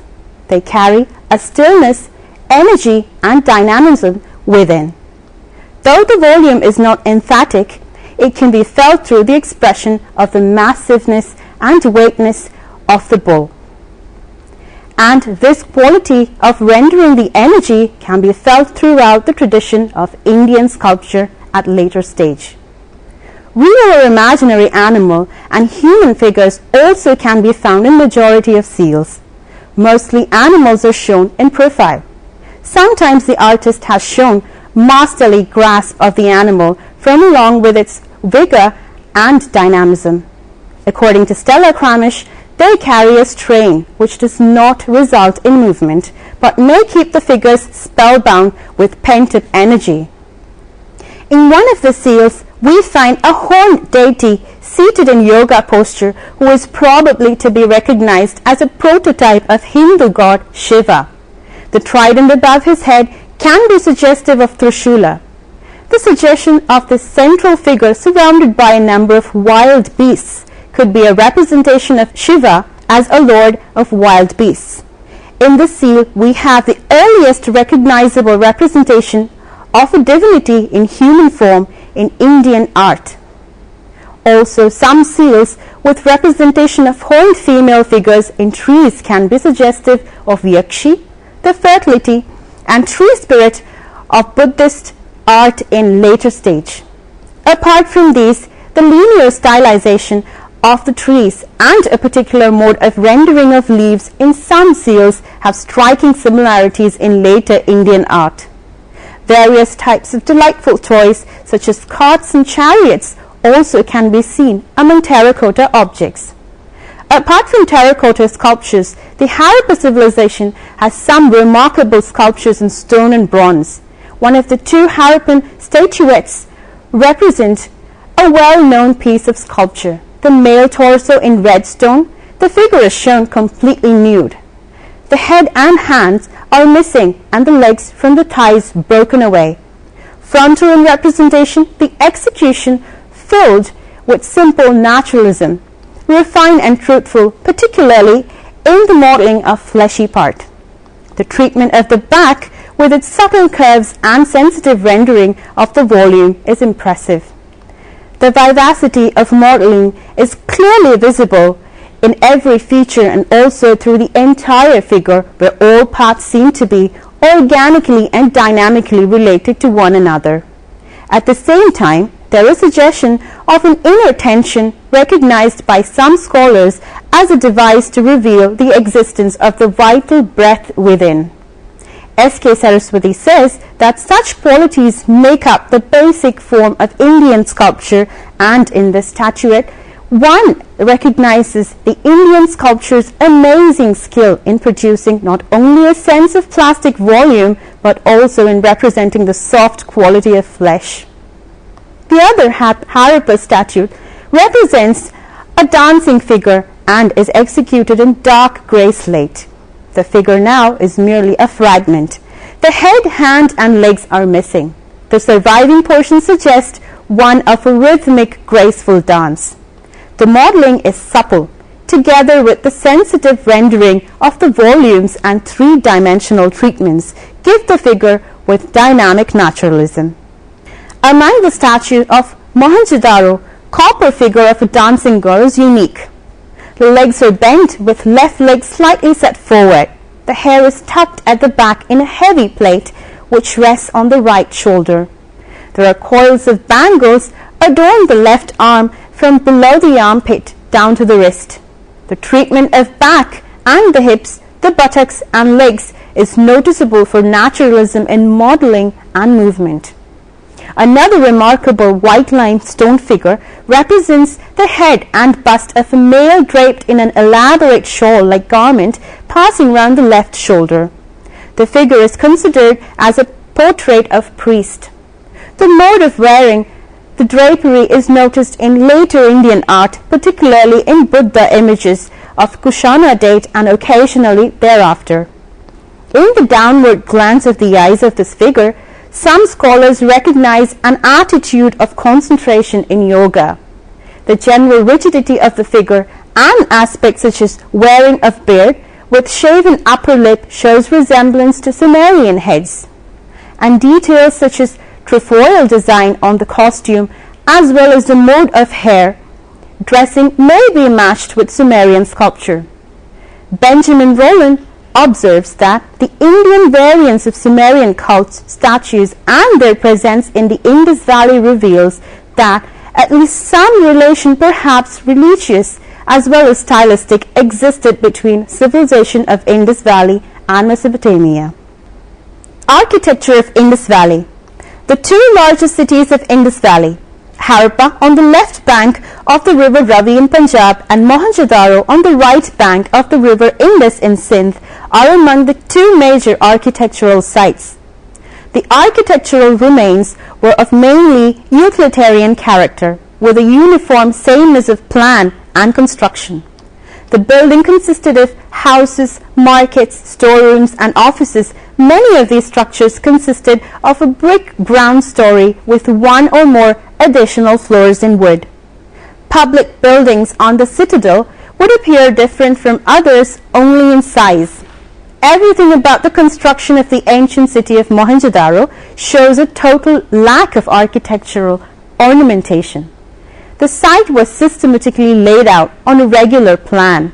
It was built in such a way that the principal streets ran north and south in order to take full advantage of the prevailing winds. The bricks of the Mohenjo-daro and Harappa are fire-baked, unlike that of Mesopotamia. But certain architectural features, such as the use of narrow-pointed niches as the only forms of interior decoration in the Indus, are also found as exterior architectural feature in Mesopotamia. and these are suggestive of a relationship with ancient Near East. But none of the buildings of these cities can be identified as temples or a place for worship. There seems to have been no dominant class of priests or warriors. Fine, but undecorated beaten copper vessels are discovered from these cities. Most of their pottery with these features suggests utilitarian function, though there are some large storage jars with geometrical leaf motifs in black on red are found. Among the more interesting structures of Mohenjo-daro were the remains of a great public bath. This establishment, together with the smaller baths attached to almost every private dwelling, may have been intended for rituals such performed on the tanks of modern Hindu temples. The regularity of the city plan of Mohenjo-daro and the dimensions of the individual houses are far superior to the arrangements of later Indian cities. There were no fortification, assumed that there was no need for them. In comparison with secular architecture, in Mesopotamia, there is the development of drains in houses and streets. Public services included piped fresh water and drains to draw of household waste, as well as rain and flood water. Benjamin Rolland explains, on the basis of these innovations in civic architecture, we are led to the conclusion that the centers of civilization along the Indus in the 3000 BC were vastly rich commercial cities in which the surplus wealth was invested for the public good in the way of municipal improvement and not assigned to the erection of huge and expensive monuments dedicated to the royal cult. Now let's summarize the whole session. Indus Valley civilization shows a sense of dynamic naturalism in its sculptures and seals and a highly developed architectural sense in its urban planning. Many sculptures can be recognized as remote manifestations of the divinities of Indian art in the later stage. The relief and molded figures of this time remain distinct and far ahead of the terracotta figurines of peasant cultures of that time. Numerous terracotta figurines, steatite seals, bronze and stone sculptures provide excellent examples in which one can recognize the Indian sculptor's amazing skill in producing the soft qualities of life and flesh, more than merely representing a sense of three-dimensionality. Now, here are a few assignments for you to work out. Give appropriate examples to show the trade relationships between Indus Valley and other civilizations. Describe the representation of bull in Indus seals and its significance. Describe the sculptures from Harappa and Mohenjo-daro. Now, here are a few books for you to refer. Art and Architecture by Benjamin Rolland, Puffin Publications, 1971. A Survey of Indian Sculpture by S.K. Saraswati, Munshi Ram Manohar Lal Publishers Private Limited, 1975. Indian Sculpture by Stella Kranish, Motilal Banarsi Das, 1981. A History of Indian Sculpture and Architecture by Samuel Huntington. The Art of India by Shiv Ramamurthy, Harry N. Abrahams, New York Publications, 1977. Mohenjo-daro and the Indus Civilization by Sir John H. Marshall, London, 1931. Indian and Indonesian Art by Anand K. Kumaraswamy, 1985. Indian Art and Architecture by Roy Craver. Thank you for watching this session. We will discuss another topic in the next session. Till then, bye.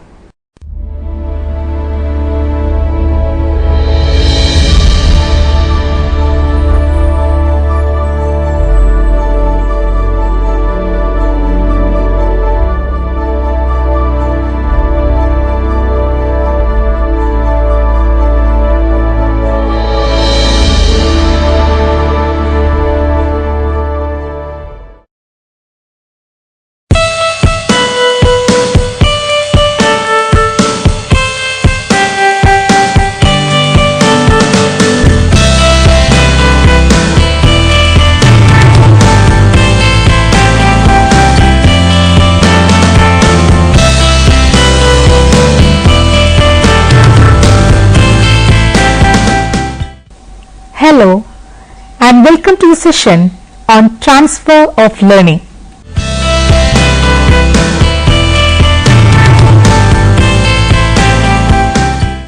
Transfer is a pervasive factor which significantly influences the efficiency of learning.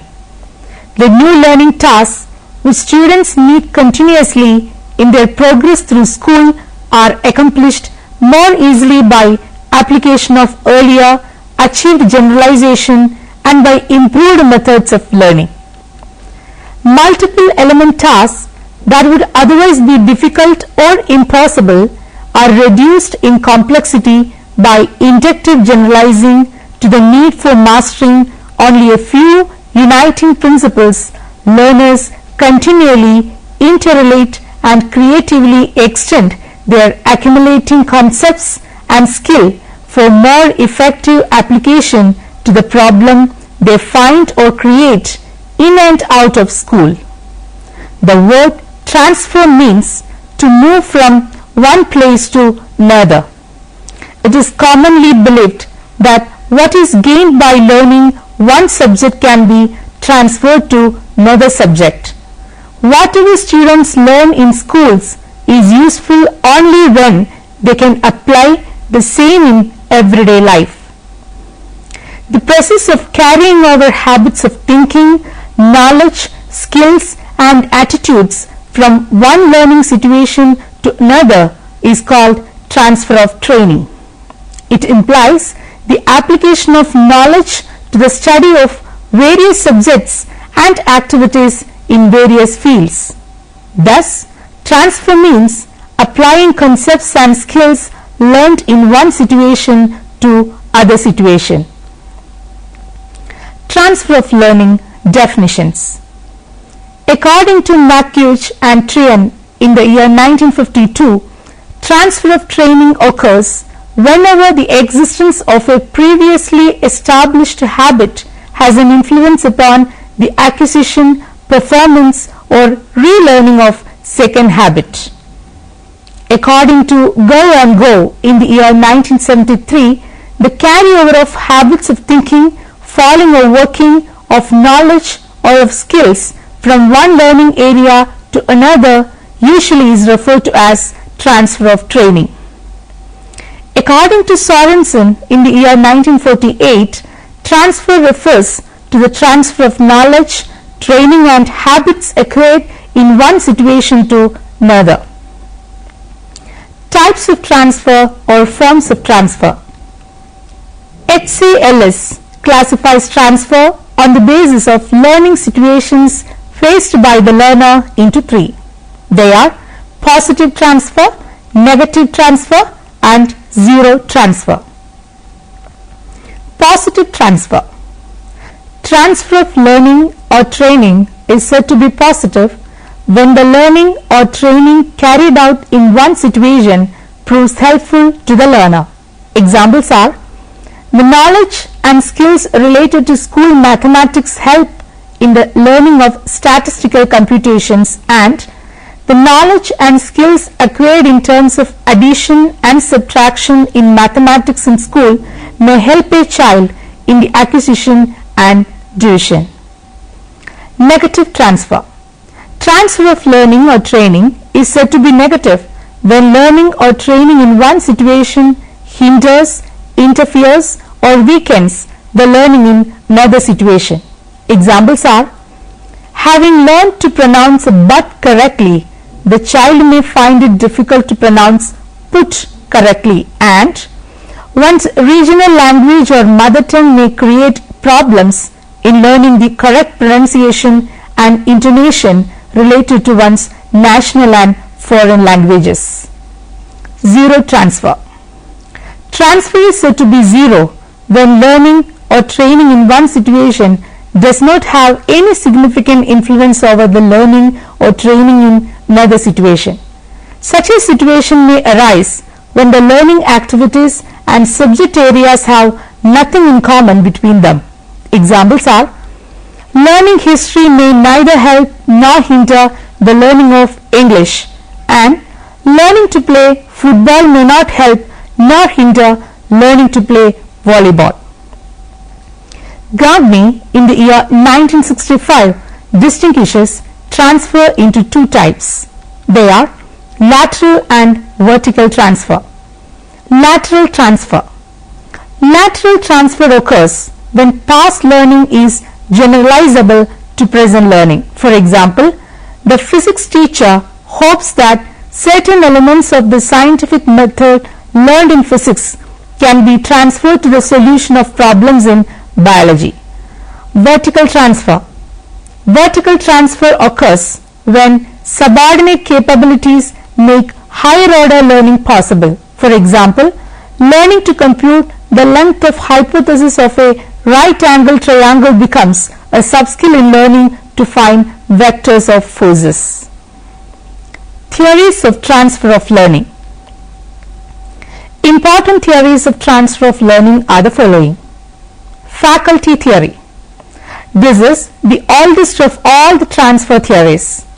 This theory assumes that mind is composed of so many independent faculties, that is, memory, attention, imagination, reasoning and judgment.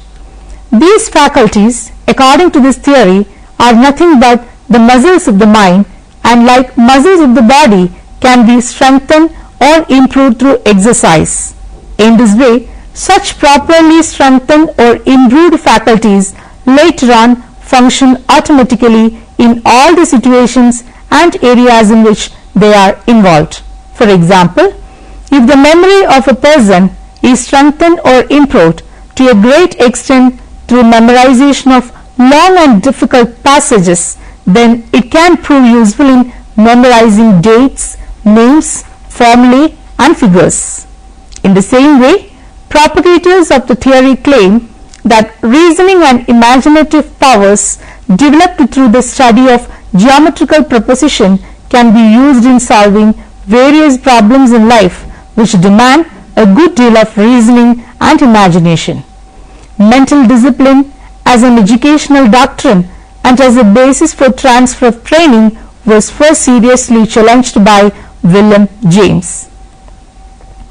Apperception theory of transfer. This theory is based on the concept of apperception. Apperception may be defined as process of relating new ideas or mental states to a store of old ones. The storage of old ideas and experiences is called apperception mass. When a student sets himself to learn a subject, a new ideas or to get experience, he learns it by assimilating it with ideas or experiences already acquired and present in his mind in the form of apperception masses. The pupils acquire various types of experience in day-to-day life, in informal encounters or through lectures, textbooks and other formal learning situations. These experiences help them have a huge build-up of apperceptive mass in their subconscious mind. That is why apperceptionists like Herbert advocates the building up of a necessary apperceptive transfer. This reservoir or storage of ideas and experiences in the form of apperceptive masses may further help them utilize and carry over some or the other old ideas and experiences for being transferred to meet future situations in and outside the school boundaries. Hence, what is stored in the form of ideas or mental states may lie in the subconscious mind in the form of apperceptive masses. This in turn may be utilized for further learning in shape of transfer of memory images, dynamic perception and feeling etc.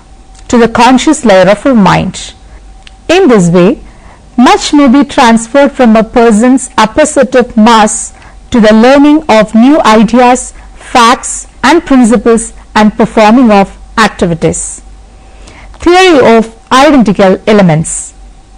The chief profounder of the theory of identical elements in transfer of learning was Thorndike. Later on, Woodward supported this theory and used the word components in place of elements. Therefore, the theory is also called theory of identical components. This theory maintains that the transfer from one situation to another is possible to the extent that there are common or identical elements in the situation. For example, there is a possibility of transfer from the field of mathematics to the field of physics to the extent that there are some common elements like symbols, formulae, equations, numerical calculations, etc. Similarly, transfer takes place from typing to playing a piano to the extent that such skills are eye-finger coordination are identical to the both activities. Thus, similarities in two situations with regard to the common elements of content, skill, attitude, method, aim, habits, interest, etc. facilitate the process of transfer. Theory of generalization. The theory of generalization as an explanation of transfer of training or learning has been put forth by Charles Jett. The theory insists on a systematic organization and generalization of experiences in order to achieve the maximum transfer of learning or training. It also advocates the transfer of generalization in new situations in place of identical elements as suggested by Thorndike. As a result of certain experiences, the individual reaches some conclusion or generalization. This conclusion or generalization can be applied by him to oncoming new situations. Thus, generalization is nothing but a principle, a law or a rule which can be easily transferred to other situations. According to this theory, as Crow and Crow in the year 1973 put it, the developing of special skills, the mastery of specific facts, the achieving of particular habits or attitudes in one situation have little transfer value unless the skills, facts, habits are systematized and related to situation in which they can be utilized. Theory of transposition. This theory has been propagated by Gestalt psychologists. They brought into focus the role of insight and understanding in learning something or behaving in a particular way. Accordingly, they emphasized the role of insight in the mechanism of transfer. The identical elements or generalization do not get transferred automatically unless one has developed the proper insight of using and employing them and is decided to go transfer it at the right time. This process of gaining or developing insight into the use of concepts and generalization in one situation and employing it afterwards in other situation is called transposition. It is this transposition of insight which can be a medium or a base for the transfer of learning from one situation to another. This means that the key to transfer from one situation to other lies in the development and transposition of proper insight. Hence, as the theory asserts, good results in the process of transfer of learning may be achieved if a person develops the attitude of throwing proper insight in learning, tries for a generalization of the gained insight by perceiving common factors in different situations, and tries to understand how generalization can be used. Theory of ideals. This theory was put forward by W.C. Bagley. He tried to explain mechanism of transfer in terms of ideals. This has been illustrated by an experiment. Bagley advised children to keep their mathematics notebook neat. These children kept their mathematics notebook neat, but all other notebooks were more or less shabby. But when neatness was presented as an ideal, he could find better transfer effect. They learned to keep their book, classroom and surroundings neat. Thus, the theory of ideals emphasizes that the ideals like love for wisdom, thirst for knowledge, tolerance for difference of opinion, spirit of inquiry, etc. are transferable from one situation to another, and therefore every attempt should be made to develop desirable ideals among the children. Theory of Learning to Learn by Harlow. It is commonly observed that individuals improve in their ability to learn tasks when they have practiced a series of related or similar tasks. For example, if a person solves linear equations in algebra for a number of days, he becomes progressively more efficient in solving linear problems. He not only becomes more accurate but also faster. This progressive improvement in performance is a form of transfer known as learning to learn. It ranges from rote memory to problem solving. The similarity relationship involved appears to be learning general approaches or modes of attack, becoming familiar with the situation and learning related classes of material. Some experimental studies on transfer of learning. Judd's experiments. Judd conducted a dart throwing experiment to test the transfer value of generalization. He took two groups of children after matching them in terms of intelligence of 5th and 6th stages or grades. He called one group as experimental group and the other as control group. The purpose of experiment was to study the effect of instruction in the principle of refraction of light upon the ability of boys to throw darts at targets placed under water. The experimental group was given a full theoretical explanation of refraction and the other group was left to the work without theoretical training. Both groups of boys were then asked to throw darts to hit a target placed 121 inches under water. Both groups did not do well irrespective of the fact that the experimental group had a theoretical understanding of the phenomenon of refraction. This theoretical understanding of refraction could not help the experimental group to perform better than the control group. Again the situation was changed. The target was placed again under the water. This time the experimental group showed much better results than control groups. Both the groups had an equal chance of practice, whereas the control group could not make use of its earlier experience to perform the task now, but the experimental group achieved maximum benefits out of it. The understanding of the principle of refraction helped them hit the underwater targets which appear to be a little raised than their actual position.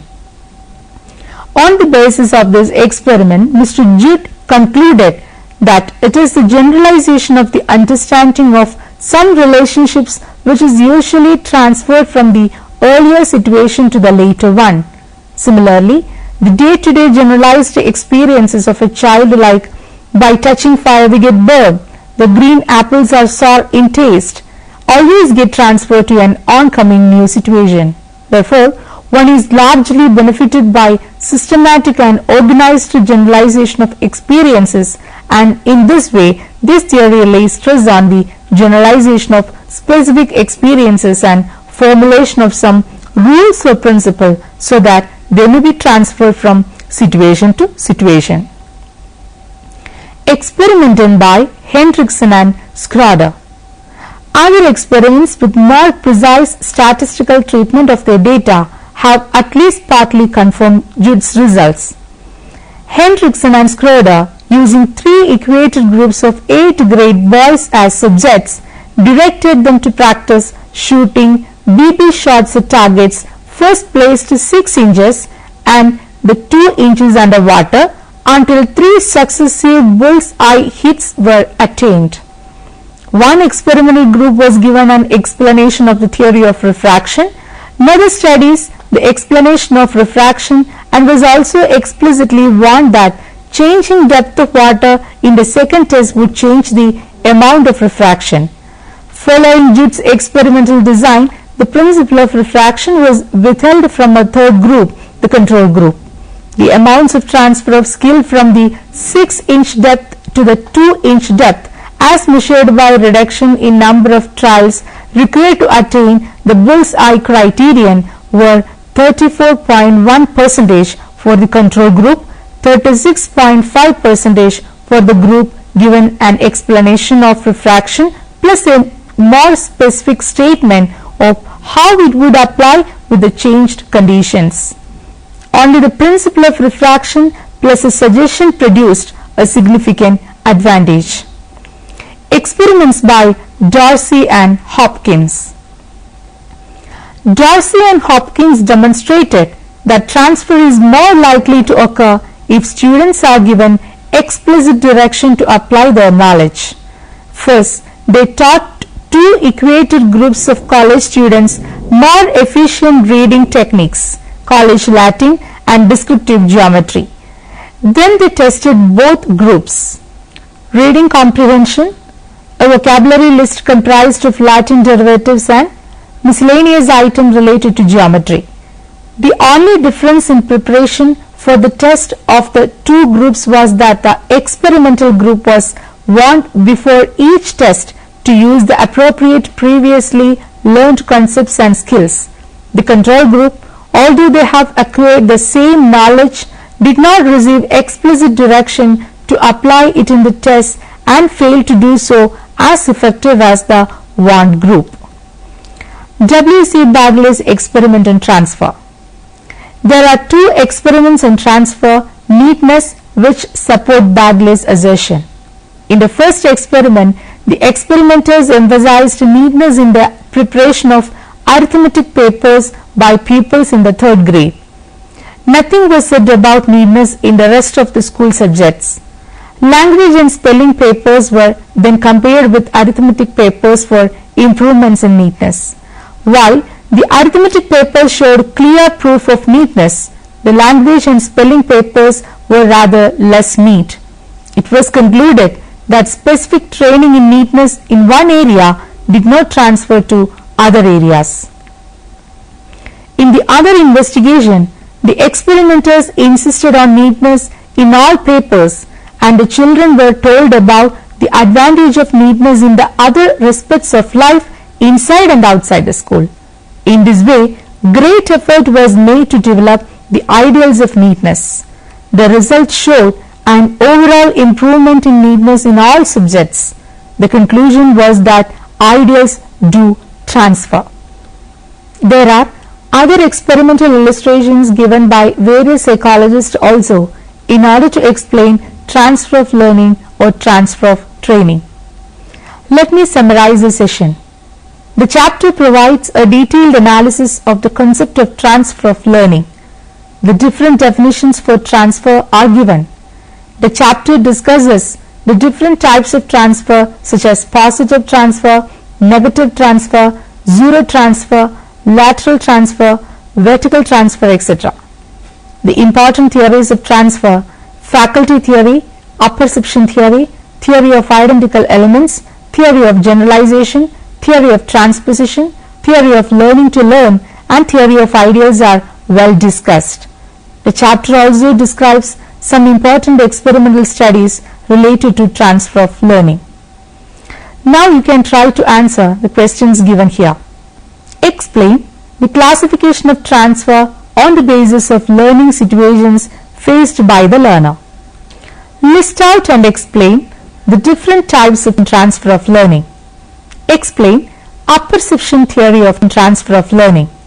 Describe the theory of ideal of transfer of learning. Discuss Judd's experiment on transfer of learning. Hope that you may go through the reference books given here. Educational Psychology, Theory and Practice by R. E. Slavin in the year 1994, Aline and Bacon, USA. The Transfer of Learning by H. C. Ellis in the year 1965, the Macmillan Company, New York. Transfer of Learning, International Encyclopedia of Education, 2nd edition by D. N. Perkins and G. Salomon in the year 1992, Perkman Press, Oxford. Thank you for watching this program. We can meet again with another topic. Have a nice day.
was a fateful day in the life of the last Russian emperor, Nicholas II, and his family, who had been held captive in a nondescript house in Ekaterinburg in Kiev province.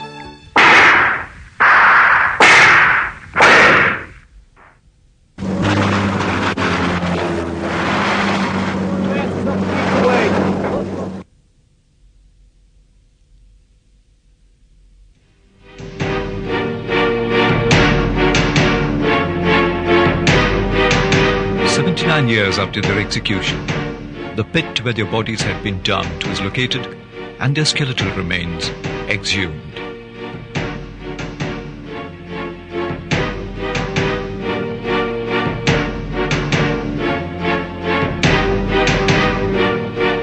Both Russian and American forensic anthropologists confirmed that the skeletal remains were those of the Russian imperial family. Doubts persisted.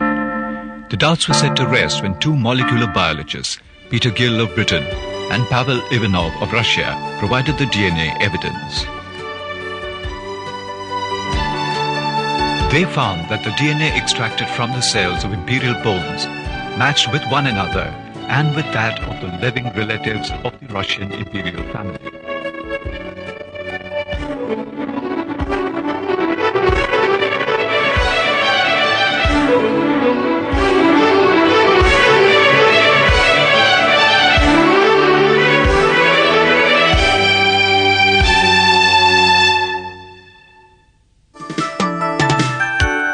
That was one of the examples of the application of DNA fingerprinting, a technique developed in 1984 by Sir Alec Jeffreys, a British geneticist.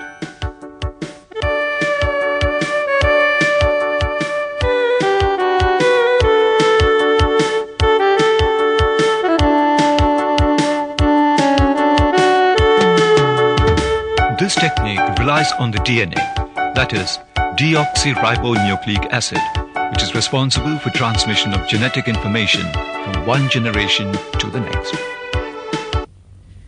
The DNA is present in thread-like structures called chromosomes.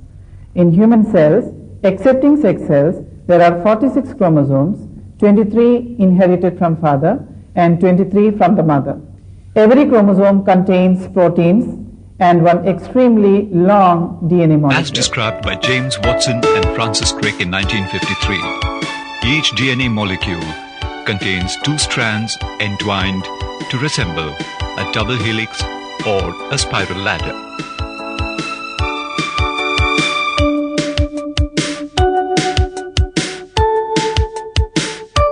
Each strand of the ladder has a long chain of nucleotides, and each nucleotide is made up of 3 subunits.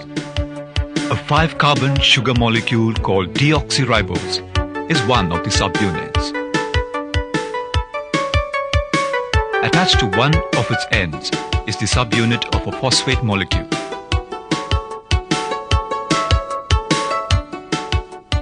These two make the backbone of the helix. Attached to the opposite end of the deoxyribose is the third subunit of a nitrogenous base. It is either A, that is adenine, or T, that is thymine, or G, that is guanine, or C, that is cytosine. It is at these bases that nucleotides of one strand are joined by weak hydrogen bonds with the nucleotides of the opposite strand of the helix. The electric charges and structure of the bases allow them to pair in a restricted manner. Due to their structure and nature of electric charges, only adenine bonds with thymine. Similarly, cytosine bonds with guanine, forming millions of base pair sequences. The specific length of a sequence that codes for a stretch of amino acids is known as a gene. Only about 3% of the total sequences in the genome functions as genes. The rest of the sequences constitute a repetitive class of DNA with no known function.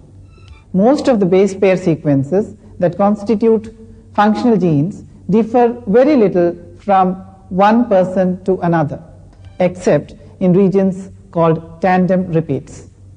In these non-functional segments, the base pairs are repeated from a few to a few hundred times. Depending on their length, the tandem repeats are called mini-satellite, microsatellite, and single nucleotide polymorphisms. It is in the nature and number of repeats that the DNA of one individual differs from the other. For instance, in between a set of functional genes of one individual, there could be a GTG base pair sequence repeated 5 times. In another individual, this sequence could be found repeated 7 times or any number of times. The presence of such tandem repeats have helped molecular biologists develop DNA fingerprints which resemble barcodes.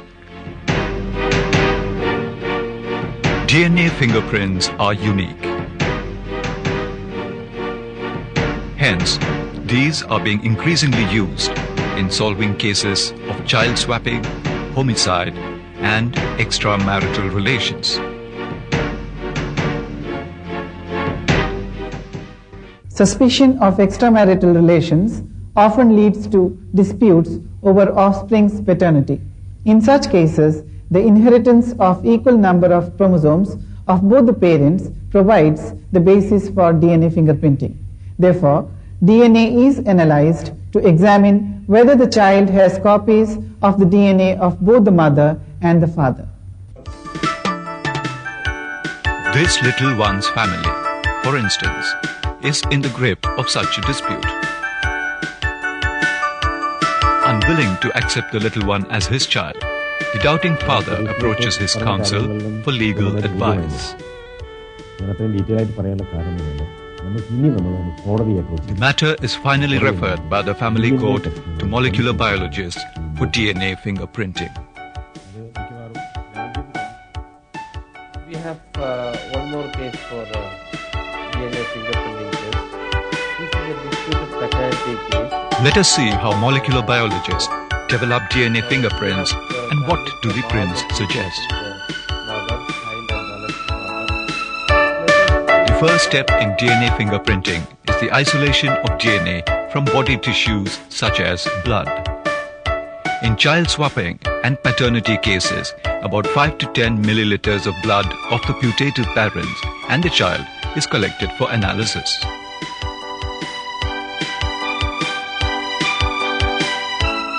In blood, the DNA is located only in the nucleus of the white corpuscles. Therefore, the red blood corpuscles which lack nucleus are lysed by adding hypotonic ammonium chloride solution.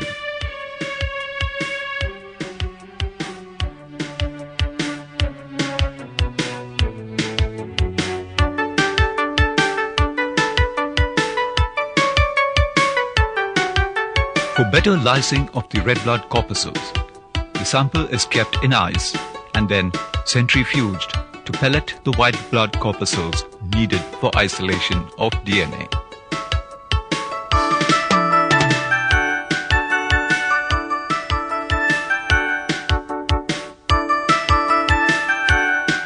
From the centrifuged sample, the red blood corpuscles are discarded.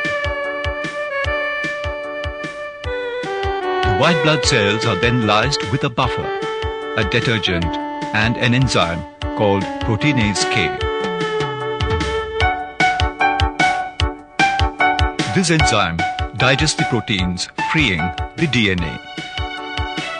To maximize this activity, the sample with these chemicals is incubated at 56 degrees centigrade for about 1 hour.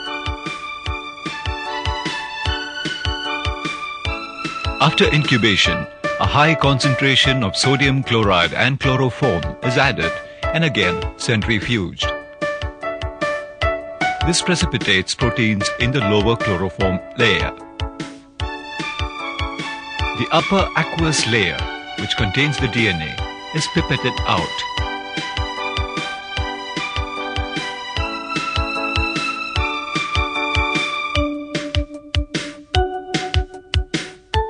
To this layer, alcohol is added to precipitate DNA.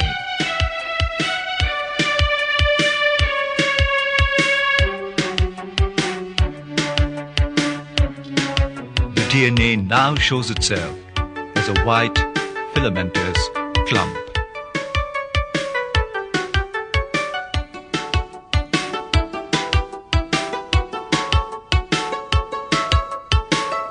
The DNA clumps are carefully pipetted out.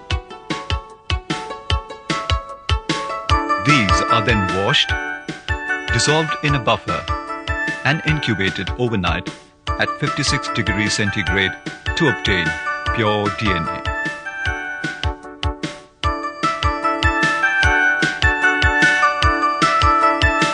Now begins the second stage of checking the purity of DNA extracted from the blood samples.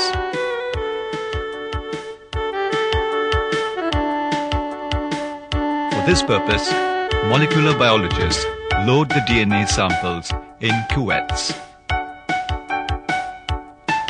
These then are placed in ultraviolet spectrophotometers, which help check DNA purity.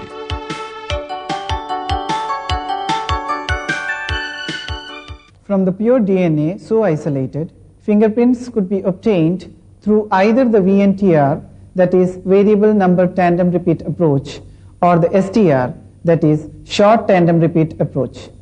If it is the STR approach that is chosen, the third stage in DNA fingerprinting would be the amplification of DNA through polymerase chain reaction to obtain millions of copies of the specific short target sequence. For amplification, a primer, DNA polymerase, and free nucleotides are added to about 250 nanograms of pure and diluted DNA sample. The microfluids are placed in a polymerase chain reaction machine programmed for repeated heating and cooling cycles. During the heating cycles, the two strands of the DNA separate. During cooling, the DNA polymerase makes a copy of each of the strands, producing two identical molecules.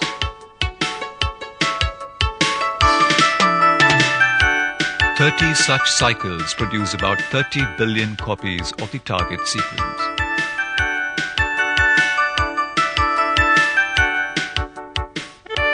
Electrophoresis of the amplified DNA fragments is the next step.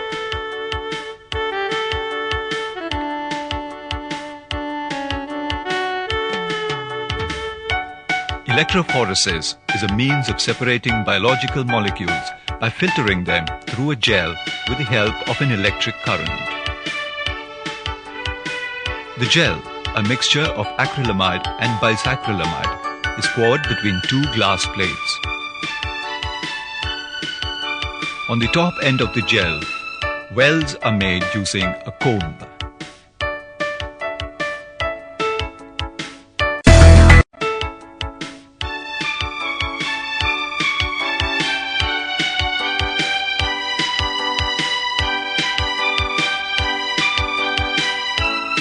The amplified DNA of the putative father, mother, and the child are loaded into the wells.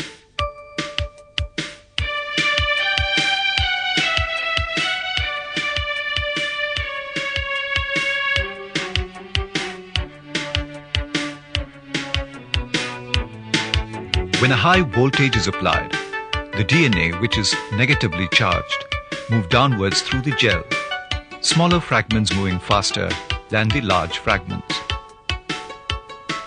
Thus, the DNA fragments in each track clusters at different positions along the gel, producing a distinct pattern of bands. It is these bands that are referred to as DNA fingerprints. With that begins the last stage of DNA fingerprinting, the visualization and interpretation of prints. Molecular biologists compare the bands of the father, mother, and the child whose parentage is in dispute to find out whether the child has the same genetic prints as the father and mother. Now, the child shares this allele with mother and father because it's a common allele present in both father and mother. Based on this loci, we cannot exclude the father from the disputed paternity. Now we go to the second loci. Now, here With the also, DNA one evidence, allele is molecular common. biologists have thus helped settle the dispute, reuniting the family happily.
Welcome back. In this session, we will examine the evaluation of information sources. It has got two parts. The first part deals with the criteria for the evaluation of print sources, and the second part will deal with the criteria for the evaluation of digital resources. There is need for evaluation. Evaluation of reference sources in a library context means assessing the value of the source according to the requirements of the library based on users' level of education. For any library, the process of evaluation is very important to develop the need-based best collection. It helps to assess the value or evaluate the quality of a particular source and also its suitability for inclusion in the library collection, depending upon the readership of the library. Various approaches have been suggested by different authors like Katz, Smith and Gates. A prominent author, Gary Gorman, he has made a comprehensive overview of the area, and he cites other authors providing very detailed guidance for evaluating materials. Out of these, he offers a more manageable set of 6 criteria which can be concisely expressed as Ashtaf's formula. Ashtaf stands for A. Authority of creators, S. Scope, T. Treatment and level, A. Arrangement, F. Format and special considerations, and S. Special features. Now let us examine each one of them in detail. First of all, let us take authority. This is perhaps the major criterion in evaluating information source. The authority of the source can be judged from the reputation of the author or the editor or compiler and publisher. The following questions can be asked in this regard. Say first, is the author identified or is he famous in his own area? Then second, is the author well known and well regarded in the field? Third, what are the author's credentials? Fourth, who is the publisher? Is it a university press, a commercial publisher, a trade association, the government, or is it self-published? All of you know that university presses are reputed for the quality of the work, and therefore these questions tell you about something which about the quality of the published material. Then the second aspect, scope and purpose. Authors or editors usually state the scope and purpose of the reference source either in the preface or the introduction. If you go through the preface or the introduction, you will get an idea of what is the scope of the work.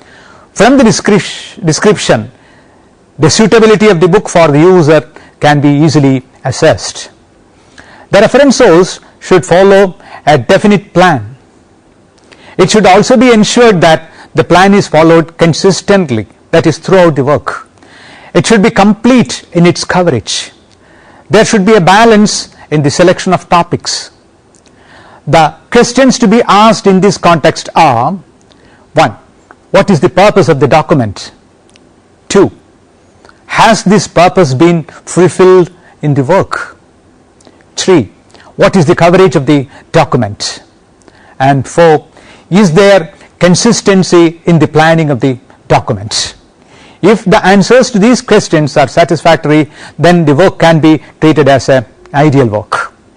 Then the third criterion, that is treatment. The style and level of treatment of the subject is of prime importance from the user's point of view. Similarly, the accuracy, objectivity and clarity should also be checked. The information provided about facts, persons, places, etc. should be authentic, reliable and complete. It is also important to check whether there is any bias in the treatment of the subject. In other words, it should be ensured that the author has maintained objectivity throughout the document. The questions to be asked in this context are: does the work follow a lucid style? Are the information covered in the work are accurate and up to date? Then third, is the treatment of the subject objective and free from bias? Now let us pass on to the fourth criterion, that is arrangement. The order of the contents or the arrangement of the information provided should be quite convenient to the users to consult, so that the required information can be located or accessed expeditiously with utmost ease. For this purpose, the information is usually arranged either alphabetically, chronologically, geographically or in a classified order depending upon the nature of the information given. Usually the alphabetical order follows either letter by letter or word by word pattern. In order to facilitate easy access, different types of indexes are also provided with sufficient number of cross references. You might have seen in books different types of indexes like author indexes, subject indexes, etc. Now the questions to be asked here are: 1. Is the arrangement helpful for easy location of the information? Then 2. Is there sufficient number of indexes? If there are sufficient number of indexes, okay, the work can be readily accepted in a library. Now let us pass on to the next criterion, that is format.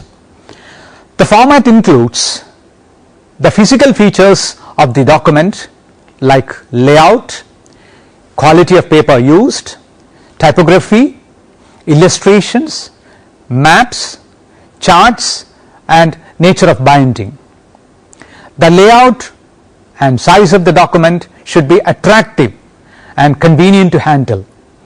The paper used should be durable because of the likelihood of the frequent use of reference books. All of you know that reference books are constantly consulted and therefore the paper is of good quality. The illustrations, maps, diagrams, etc. should be attractive and well laid out so that the users can comprehend the information without difficulty. The questions to be asked here are: 1. Is the paper used is of good quality? 2. Are the typefaces or fonts used are attractive? Then 3. Are the illustrations, tables and diagrams are clear and attractive? Okay, now the next criterion, that is special features. The special features include the distinctive features which make the document more acceptable. They include the marked differences from the works of similar nature, additional information like use of more appendices, comprehensive bibliographies, revision policy to make the source current, etc. So for example, as far as reference sources are concerned, revision policy is of utmost importance, because in order to make it current, the sources have to be revised periodically. The questions to be asked here are: 1. What are the distinctive features of the work? Then 2. What value added information is there? 3. Are the bibliographies useful and current? And 4. What is the revision policy of the document? Now, in addition to these, various authors have dealt with the criteria of evaluating reference sources. The famous author William Katz, has converged on the following criteria. They are: 1. Purpose, authority, scope, 4. Audience, cost, format, etc. Since most of these have already been dealt with, I am not going into the details of each. The one distinctive feature here is the cost. As all of you know, cost is of utmost importance. If two things are equal, then the cost consideration is taken care of in the selection of documents. In addition to the above list, many authors have suggested different criteria like accuracy, currency, and objectivity also for the evaluation of the sources. And these criteria have to be strictly adhered to for the selection of documents in a library. As you know, reference sources are very costly, and therefore one has to pay more attention for the diligent application of these criteria. Now let us pass on to the criteria for the evaluation of digital resources. The World Wide Web, WWW, can be a great place to accomplish research on many topics, but putting documents or pages on the web is easy, cheap or free, unregulated and unmonitored. The great wealth that the internet has brought to so much of society is the ability for people to express themselves, find one another, exchange ideas, discover possible peers worldwide they never would have otherwise met, and through hypertext links in web pages suggest so many other people's ideas and personalities to anyone who comes and clicks. Herein lies the rationale for evaluating carefully whatever is available on the web. The burden is on the reader to establish the validity, authorship, timeliness, and integrity of what you find in the internet. In the general World Wide Web, there are no editors, unlike most printed publications, to proofread and send it back or reject it until it meets the standards of a publishing house's reputation. All these things are strictly adhered to in a publisher's firm, but this is not there in the internet. Most pages found in general search engines for the web are self-published or published by businesses with motives to get the users to buy something or believe a point of view. Therefore, if the users want to use it for serious research, need to cultivate the habit of healthy skepticism, that is, healthy evaluation of the documents, or questioning everything found with critical thinking. Answers to the following questions are helpful in deciding the suitability of the digital information contained in websites. Now, question number 1. What is the site's domain? Think of this as decoding the URL or internet address.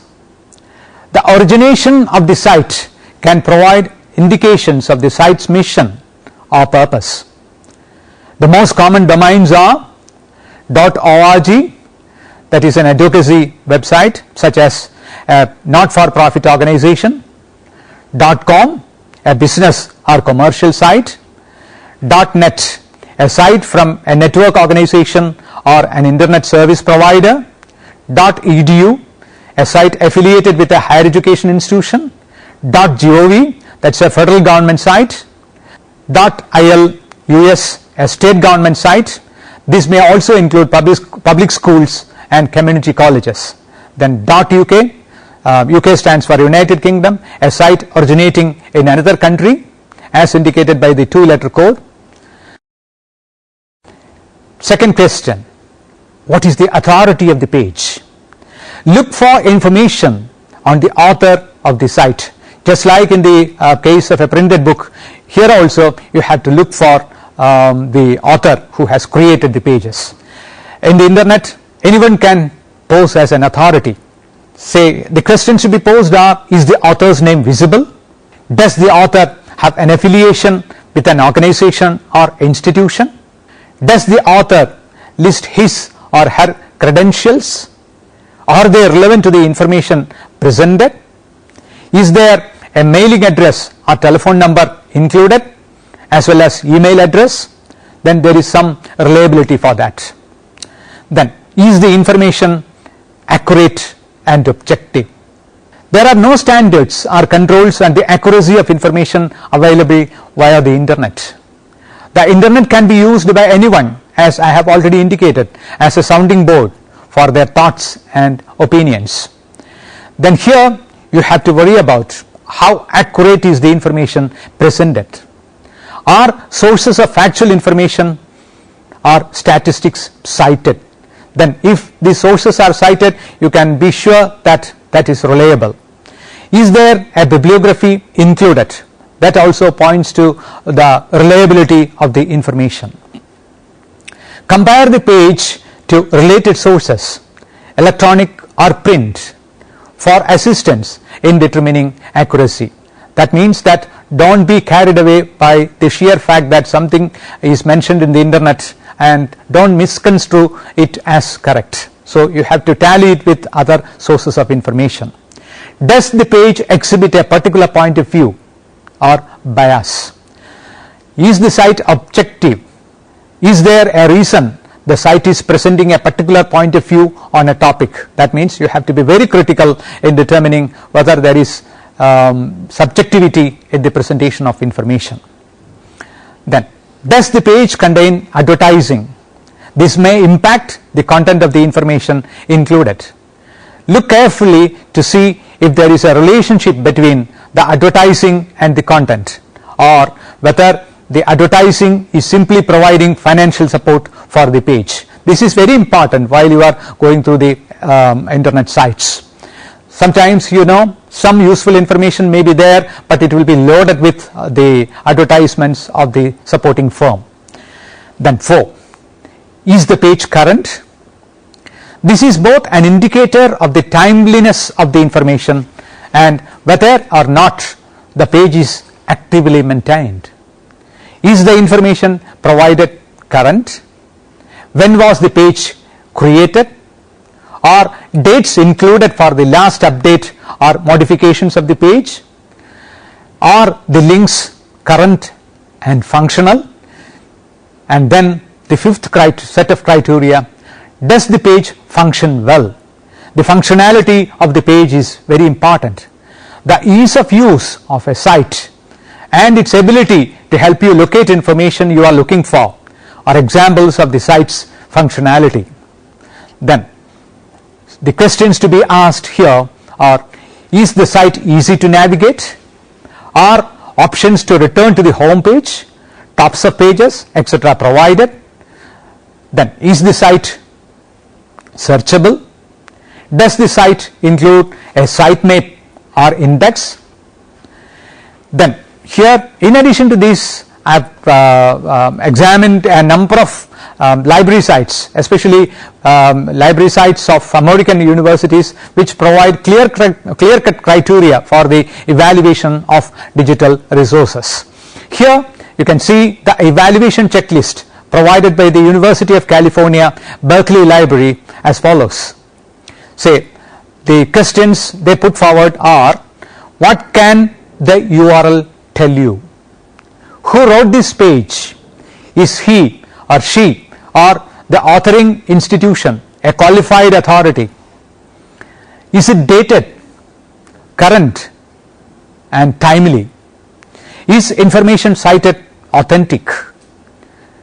Does the page have overall integrity and reliability as a source? What is the bias? Then could the page or site be ironic, like a satire or a spoof? If you have questions or reservations, how can you satisfy them? If the website clearly answers these questions, and if only you are convinced, then only you have to consider it as a reliable site. Then another example is that of Georgetown University Library. Their site discusses the issue in greater detail, and you can refer to http://www.library. Georgetown.edu/tutorials/research guides evaluating internet content. That is the title. It will be worthwhile to go through the site on your own, because that is very well written, and almost all the criteria are explained in ample detail. Now let us summarize the session. Various approaches have been suggested by different authorities like Katz, Smith and Gates. Gary Gorman's comprehensive overview of this area cites other authors providing very detailed guidance for evaluating materials. Out of them, he offers a more manageable set of 6 criteria, which can be concisely expressed as ASTAF's formula. ASTAFs stand for authority, scope, treatment, arrangement, format and special features. Katz, on the other hand, Katz, all of you know, is an authority on information sources, has put forward purpose, authority, scope, audience, cost and format. The criteria adopted for the evaluation of digital resources are the site's domain name, authority of the web page, accuracy and objectivity of the information, currency of the information, functionality of the site, bias of the information and techniques adopted for satisfying the queries. Before we attend the next session, try to attempt the given assignments. What are the points to be remembered while evaluating the print resources? What are the main criteria used for the evaluation of e-resources or electronic resources? Reference, Information Services, an Introduction by K. Ann Castle and Uma Hiremath. Second, Student Guide to Research in the Digital Age, How to Locate and Evaluate Information Sources by Leslie F. Stebbins. Publisher is Libraries Unlimited. Third one, Evaluating Print versus Internet Sources. This is taken from the website of the Purdue University Online Writing Lab, and the site address is https://owl.english.purdue.edu/owl/resource. Next one also is taken from the website, and the title of the site is Evaluating Information Resources. It is retrieved from University of Alaska Fairbanks Elmer E. Rasmussen Library, and the site address is http://library.uaf.edu/lis101 evaluation. Next one is also a website, Evaluation and Selection of Learning Resources, a guide, and this is retrieved from http://www.gov.pe.ca/photos/original/ed_eslr_08.pdf.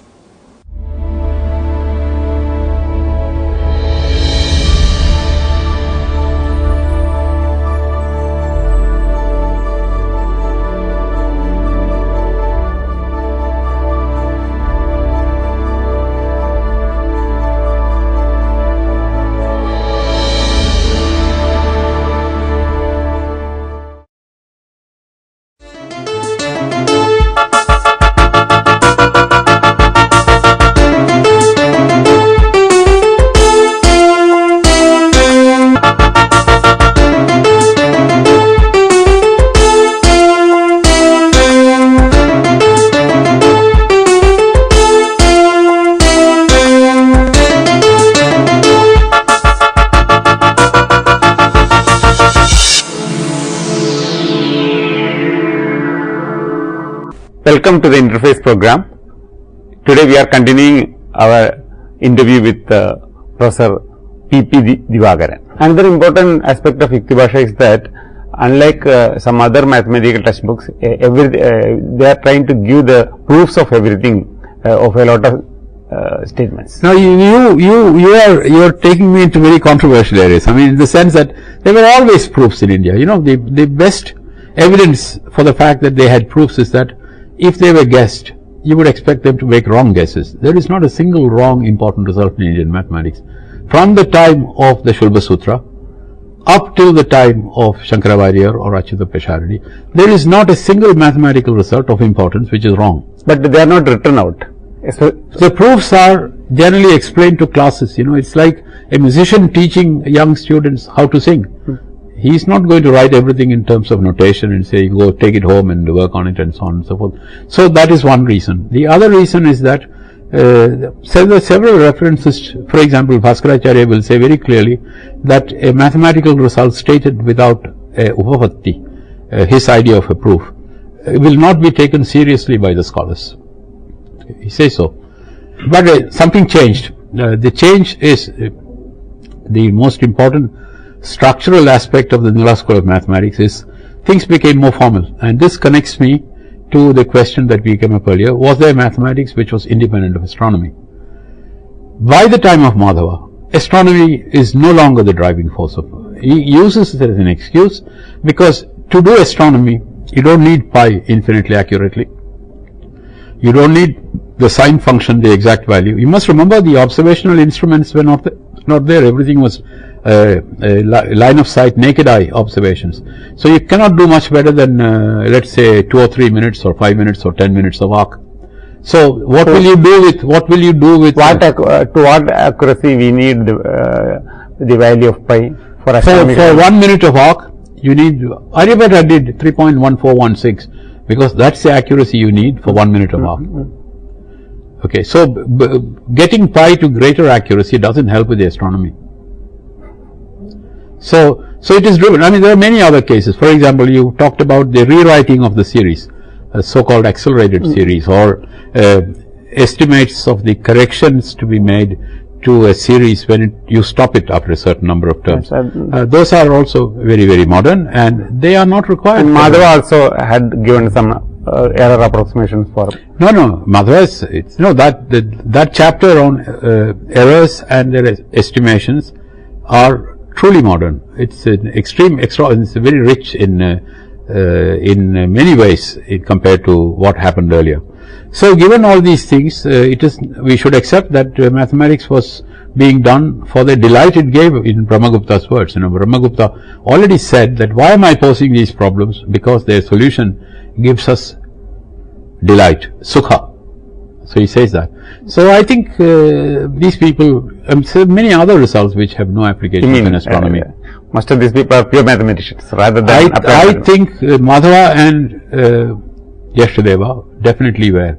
Nilakanta was also an astronomer, top class astronomer. Parameshwara was primarily an astronomer, but these people are doing it for the pleasure. Achyuta Pisharadi, in his work, some people say that he had done some work in some important contributions to astronomy. For example, some people are writing that there is a model of the planetary solar system. A particular model is suggested by I have not followed the astronomical results very closely. It's very difficult, first of all. It's very challenging because it's very detailed and you have to have a very, very fine three-dimensional imagination to do these things. So I cannot answer that question. What I know is that Nilakanta already made changes in the astronomical model. I mean, several people had made changes. Nilakanta made some changes and he presented it in a way which is identical with this. This is second-hand information. I'm quoting the work of other people. He made it appear in such a form that if you took the Keplerian model with the sun stationary and the planets going around and looked at it from the geostationary point of view, that is to say, transform everything to an observer who is on Earth what you get is Nilakanta's model. This I have read, I have talked to people, I know the people who did this research, and I think they are right. I think they are right. But he never said, however, that the sun is stationary and all the other planets are going around. You are telling that this Iktibhasha is in Malayalam, and because of that most of the people could not read it. But there are some books which contain everything, almost everything in Iktibhasha, but written in Sanskrit. For example, this Kriya Kramakari. Kriya Kramakari is not a very well written book in my view. Kriya Kramakari is much later, first of all, and the explanations of the subtle points in Yuktibhasha. And Yuktibhasha is, it's also pedagogically a marvelous book. I call it the first, not the first book, but the first textbook, because all the subtle points are explained as you would do in a classroom. And he will say, be careful, do not make this assumption, you would be wrong. This will give you a sthula result, you will not get the correct result. So do not do this, because the curvature of the circle will spoil the formula that you are going to write. So Yuktibhasha is from many points of view very, very remarkable book. Now the Shankaracharya has written several. He writes, he wrote Sanskrit verse like I talk. I mean, it's unending. It goes on and on and on. And but if you are looking for insights, you won't get it from them. And one of the things that happened is that the Western scholars who read Sanskrit, they often they knew Shankaracharya's work very well because it's in Sanskrit, and they thought that that was a definitive account of Madhva's work. I don't think so. I think the definitive account is Yuktibhasha. Yeah. Well, also I think Yashadeva was an extraordinarily sensitive and mathematician of very good taste. I mean, he dismisses certain subjects in a short paragraph, and those are the things which are not somewhat superficial. So after this Shankaracharya and Jashtadeva, what is the Shankaracharya was Jashadeva's student. He says so. What happened after that? No, then and then Achyuta Pisharadi also. Achyuta Pisharadi probably died about 1620 or so. You must remember 1498. 1 year before Nilakanta published Tantra Sangraha, the Portuguese landed in Calicut. Okay, and that I think impoverished the cultural and the economic landscape of the country, of this part of the country, in the sense that all these rich temples, they were Veda Patashalas in all these Alathiyur temple and Tirunavaya and so on and so forth. They must not have been able to function because the Samudri's patronage is not there. Tirunavaya was the recipient of the greatest generosity from Samudri, because their legitimacy came from there. Their Mamanga festival. Not only Mama, Aritu Asha was there. So the rituals by which they legitimized themselves as the rulers of the country came from there. So he was very busy fighting the Portuguese. So that 100 years between 1500 and 1600, I think pretty much destroyed learning. And even people say, Erutachan, the great poet, he is from Tunjan Parambu, next to Thirukandiyur, 2 kilometers. Some people say that he was a student of Nilakanta. No, Achyuta Pisharadi. Nilakanta. No, I've heard several things, so I don't know. So in Harinama Kirtanam, Nilakanta's name is mentioned. Nilakanta will come, Nilakanta is Shiva after all. So, anyhow, this Melpatur was Achyuta Pisharadi's student. No? Yes. Yeah. The author of Narayani. People say Ritachan went away from Tunjan Parambu, which is very close to the sea, where the fighting took place, went to Palakkad, near Palakkad. Chittoor. The story is that he died there. Chittoor. So I have also heard the story that he went away because of the troubles in the coastal area. So this was very difficult times. And then after that, everything, then the Portuguese were followed by the Dutch. The Dutch were followed by the English, and the English very definitely suppressed all local culture. The Dutch did not.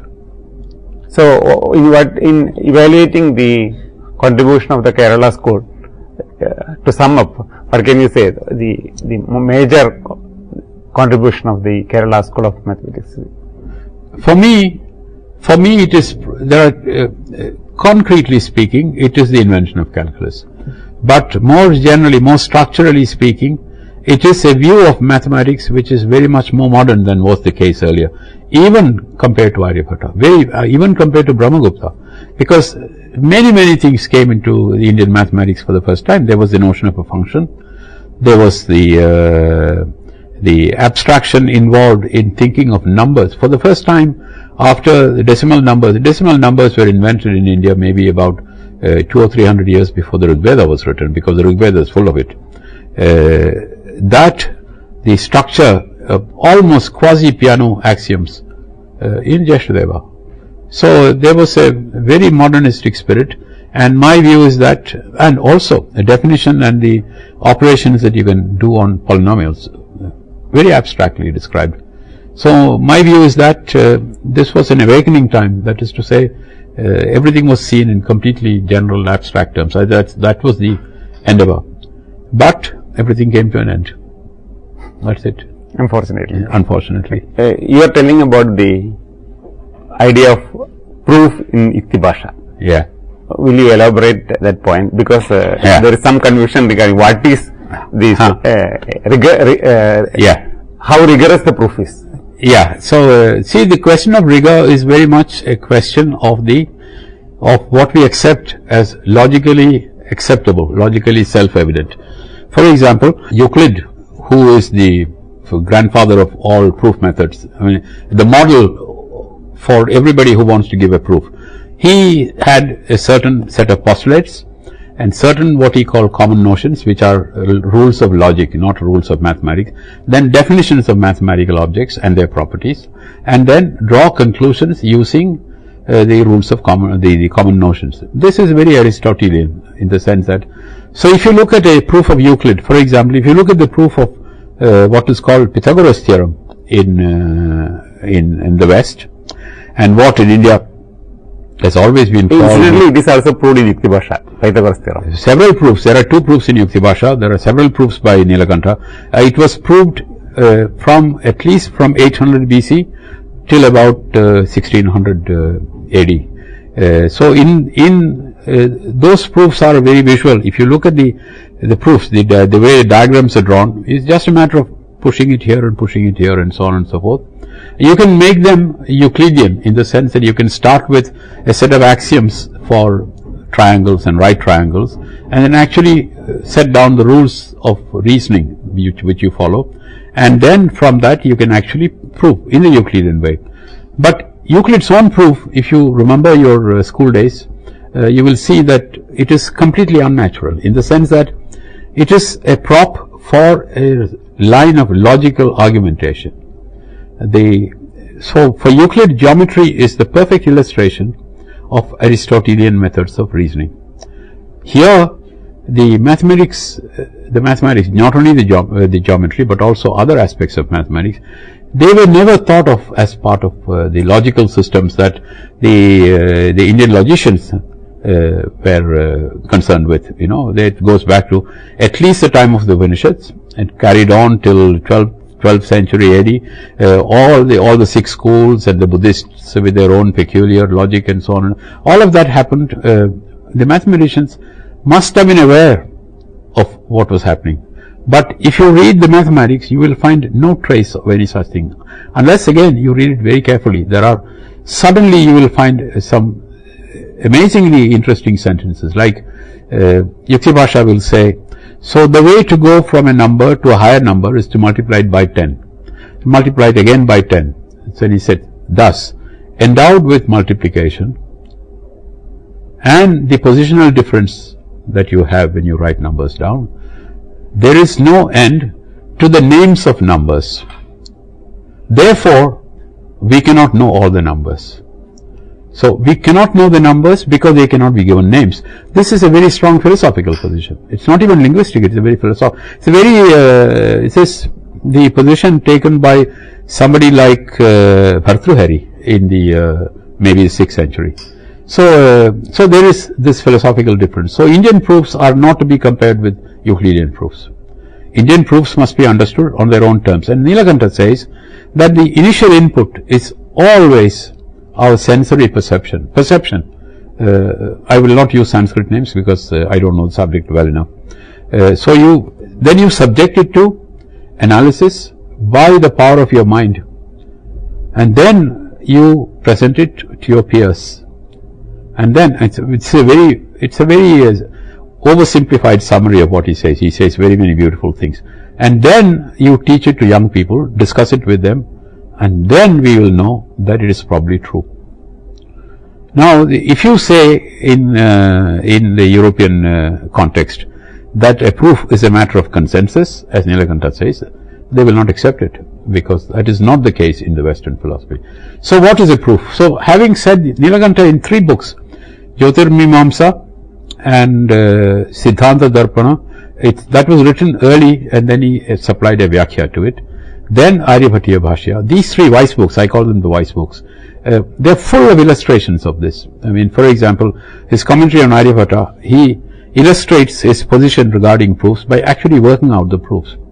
Then, of course, in Yukti Bhasha, the same is presented on a much bigger canvas, because he is dealing with much more sophisticated things, like the notion of an infinitesimal. What does it mean to divide by infinity, even if numbers beyond a certain number cannot have names. So there was always a conflict between the philosophical positions and the needs of mathematics. And finally, like all good mathematicians, they resolved it by saying, hang the philosophers, we'll do the mathematics. So how to compare the work of Kerala School of Mathematics and the work of Newton and Leibniz? No, that's chronologically chronologically it's clear, because Newton and Leibniz came 250 years later.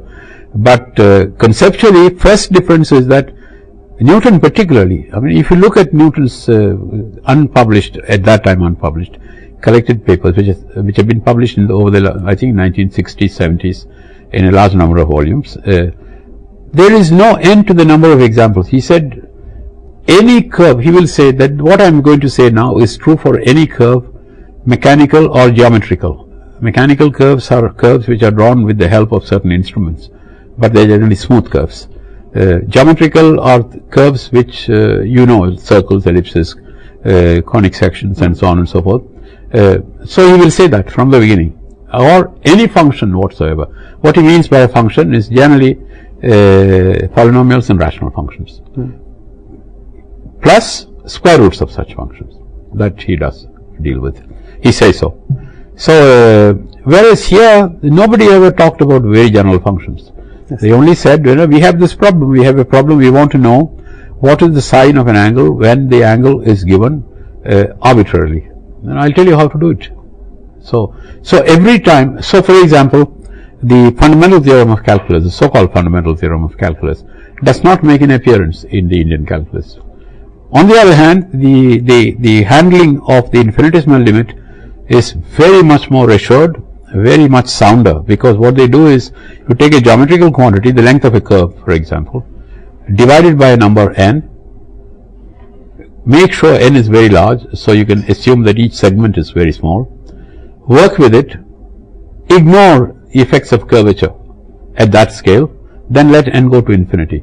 This is technically and philosophically, in my view, more satisfying and sounder, very definitely. So there are some differences, but they were doing calculus. I mean, Newton would have had no problem in thinking of Madhava as a fellow mathematician, and vice versa. Yeah. Some people are asking whether the mathematics of Kerala school was transmitted to Europe or not.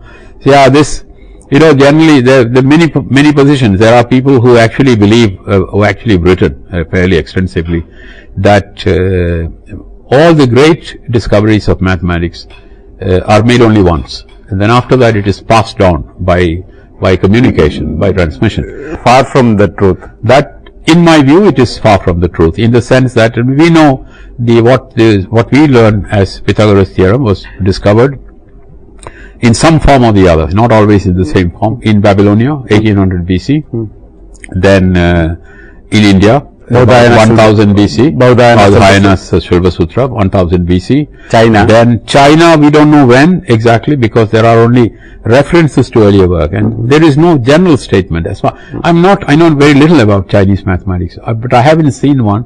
Maybe there is, which says that take any right triangle, the square on the hypotenuse is equal to the sum of the squares on the other two sides. They will say 3, 4, 5 in the usual Pythagorean triples. Such a thing can also be said to some extent about the Babylonian approach to it, but it's very difficult to know, because there are many tablets still unread from Babylon. It said that some tablets contain Pythagorean triples. Lots of them. Lots of them. Yeah. That is well known. That's known since 1930s. But now there is more interesting evidence coming, in which apparently there are cases. There is another tablet in which there is a square drawn and its diagonal drawn, and down below is written the square root of 2, which is the diagonal length of the diagonal, in the base 60 Babylonian enumeration. So they probably knew the thing very well. So anyhow, there are these people who believe that, and I personally I'm a universalist. That is to say, mathematical ideas are independent of the thinker as long as he thinks, independent of the context in which he thinks about it, whether he is an engineer, or whether he is an architect, whether he is a pure mathematician. I think they are the same, and therefore the chances that a prepared mind will discover such a truth. They mean that mathematics is independent of even the physical universe? I will not take Platonist positions, but I personally believe that if somebody can discover by thinking about geometry that Pythagoras' theorem is true, there is no reason why an Indian mathematician who needs the same idea cannot discover the same truth. It cannot be another truth. So there is that. Now calculus is very tricky, because so what do we need when we want to say that something is transmitted from one place to another? First of all, there is the chronology. That is to say, first place must have done it earlier. That of course obvious. Then there must be a means of transmission, preferably documented. Then finally we should see the traces of transmission in the mathematics that followed. Like if you inject something into your body, after some time you will find those antibodies proliferating. So the question is, now it is true, Madhava's calculus is much earlier than Newton's and Leibniz's, but there is not a shred of evidence so far for any transmission that takes place. It's not enough to say that some of the Jesuit priests who came from Portugal or other parts of Western Europe knew mathematics. It's not enough. There is no casual mention even. And I believe that one of the people who actually thought that it wasn't such a bad idea actually did some searches in Europe. It is Dr. George Georgis Joseph, along with our good historian Raghav Warrior, and they haven't found any evidence. The most seriously, the genes, the mathematical genes in the Indian approach to calculus and the European approach to calculus are so very different that I cannot believe that there was any influence. That's my personal view. So the thing is, while this work was going on, let's say around 1400 AD, Europe was completely unprepared for this kind of sophisticated mathematics, even from 1400 to 1500, because if you look at the mathematics of Europe at that time, the first steps towards algebra was being taken, and there are good reasons for it, because something which we don't normally talk about, with the influence of writing numbers in base 10, decimal numbers, on our thinking. For example, in the invention of algebra, we don't pay attention to it, because Newton does. Newton says that my manipulation of infinite series, the model for me is the decimal numbers. He says so. What he calls it, the recent doctrine of decimal numbers.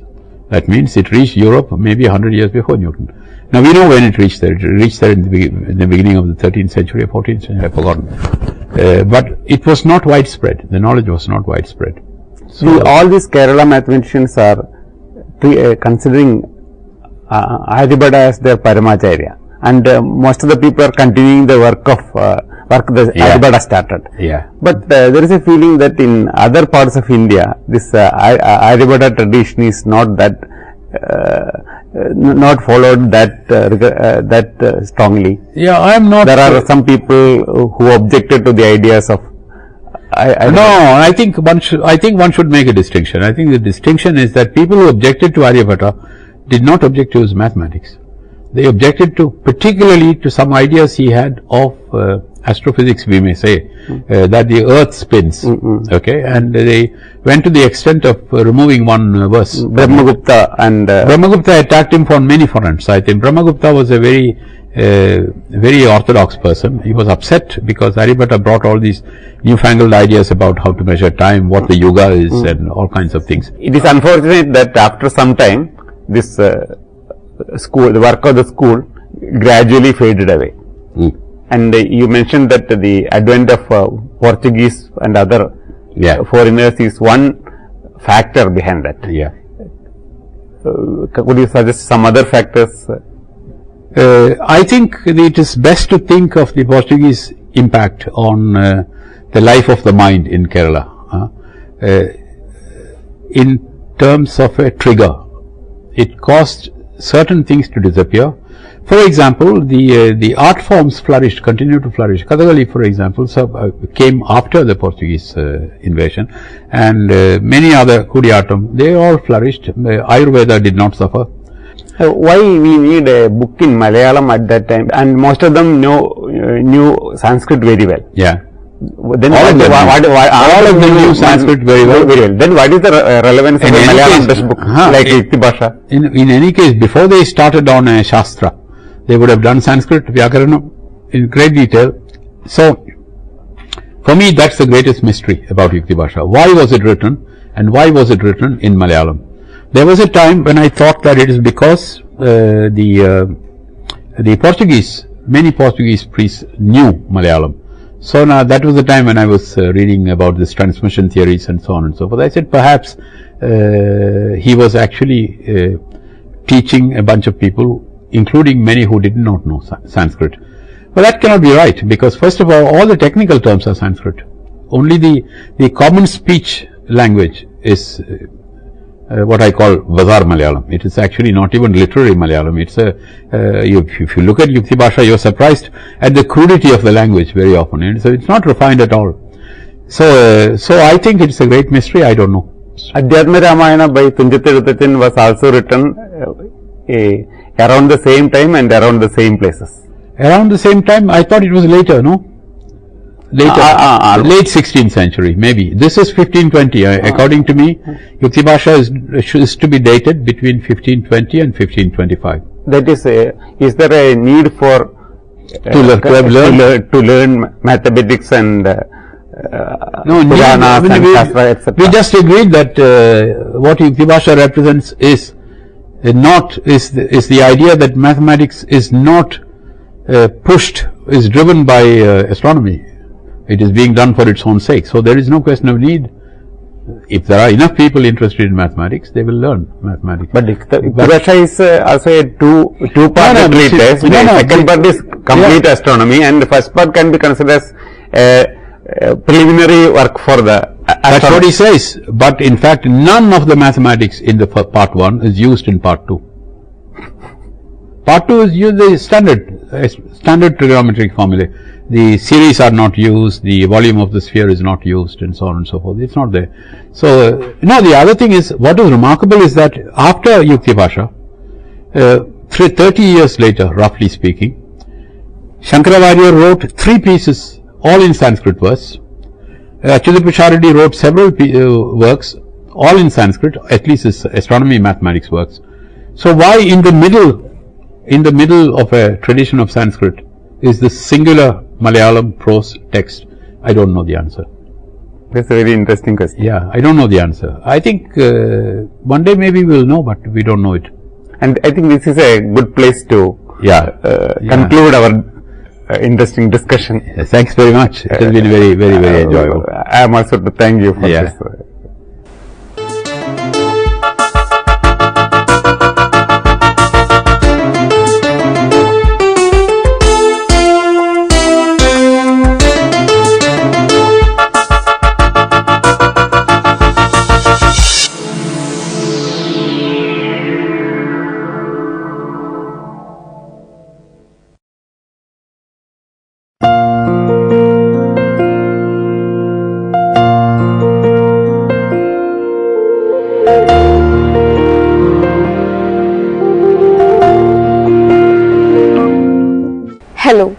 Welcome to this session. Today, we will be dealing with feminist aesthetics.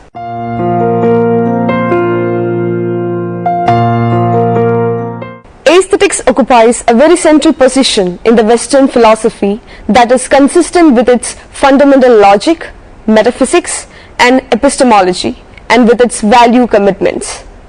The attempt of the feminist aesthetics is to challenge this entire framework and to recast and reconceptualize it from a feminist perspective. For them, the domain of Western aesthetics and the philosophy of art had remained patriarchal. Art or techne denotes skill.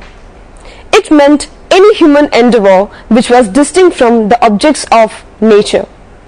The different forms of art were considered primarily as imitative. For instance, sculptures imitated human forms, music imitated the sounds of nature and the voice of human emotions, and so on. The mimetic nature of art was accepted without any argument, and the philosophers like Aristotle even praised the ability of an artist to recreate an object of nature with much greater degree of perfection, although Plato had a completely different take on it. Unlike most of his contemporaries, Plato regarded mimesis as dangerous.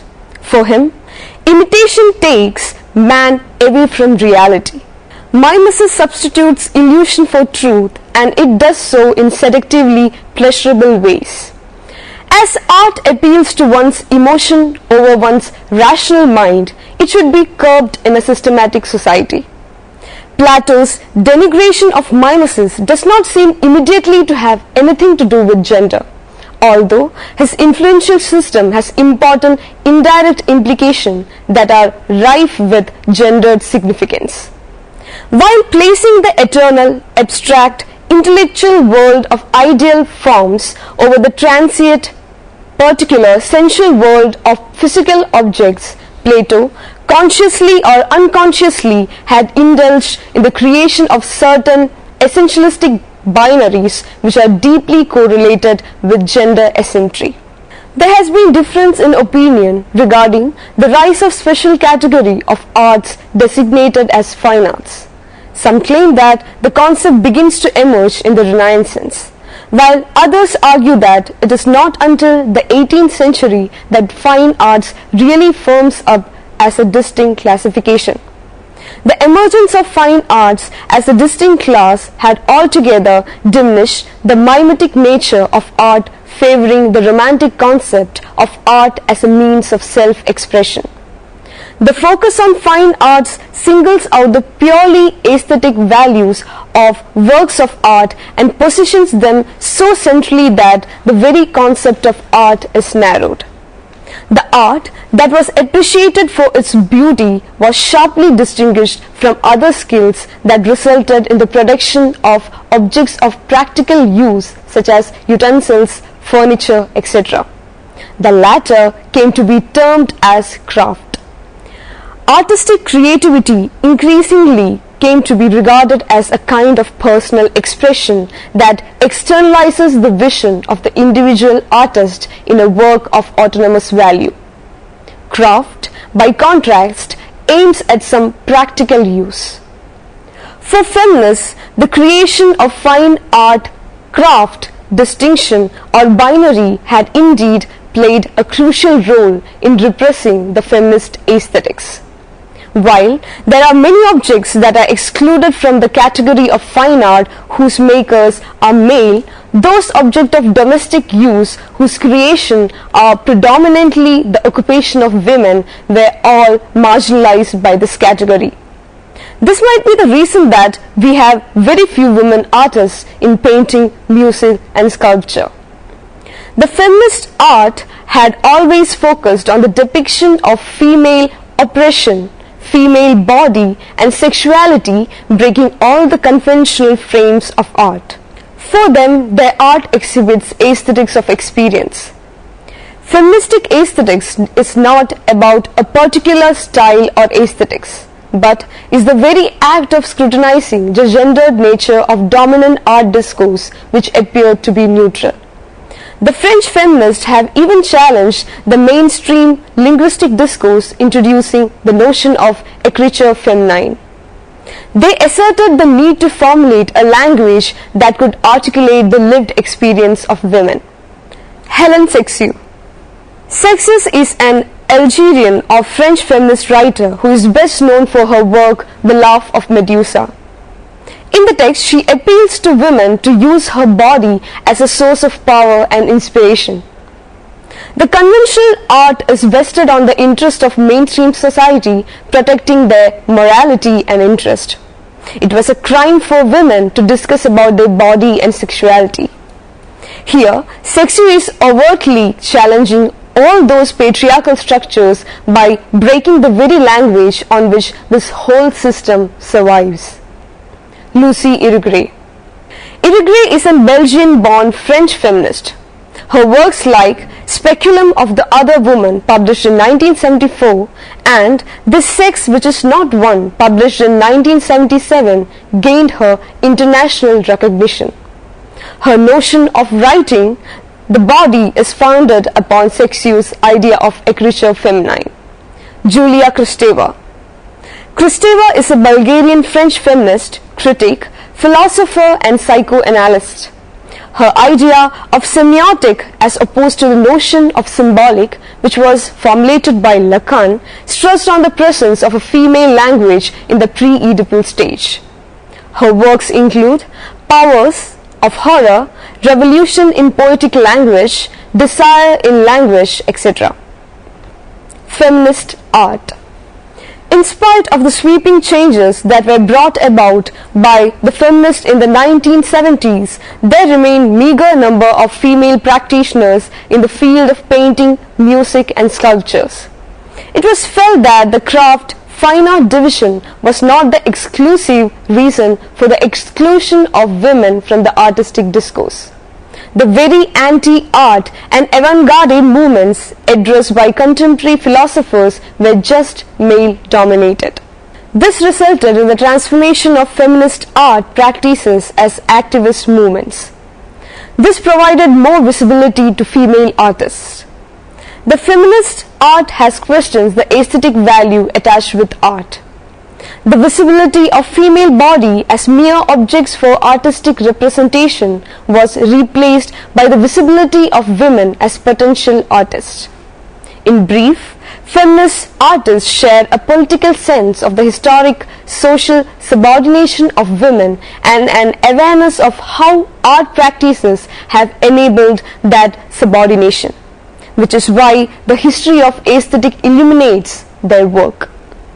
The more politically minded artists, especially those who participated in the feminist movement of the 1970s, often turned their art to the goals of freeing women from the oppressions of male-dominated culture.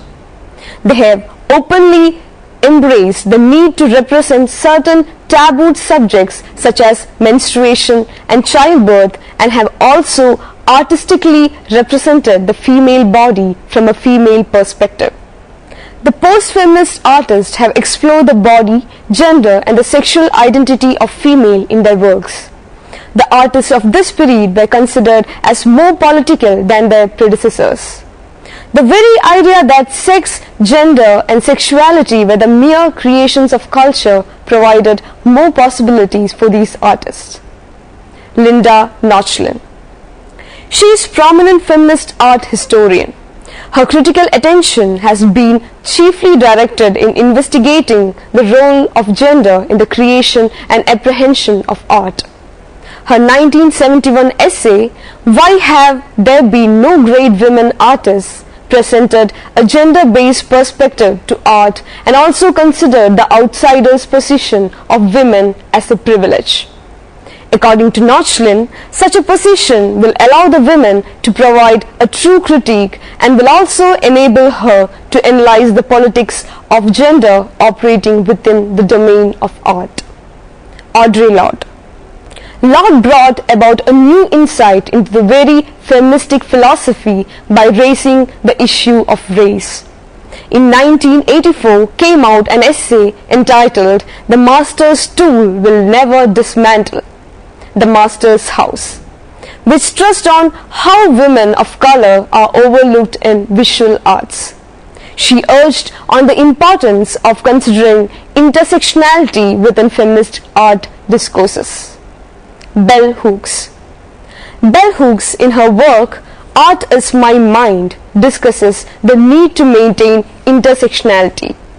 For her, the lack of visual representation of women has resulted in art being meaningless in the lives of black women.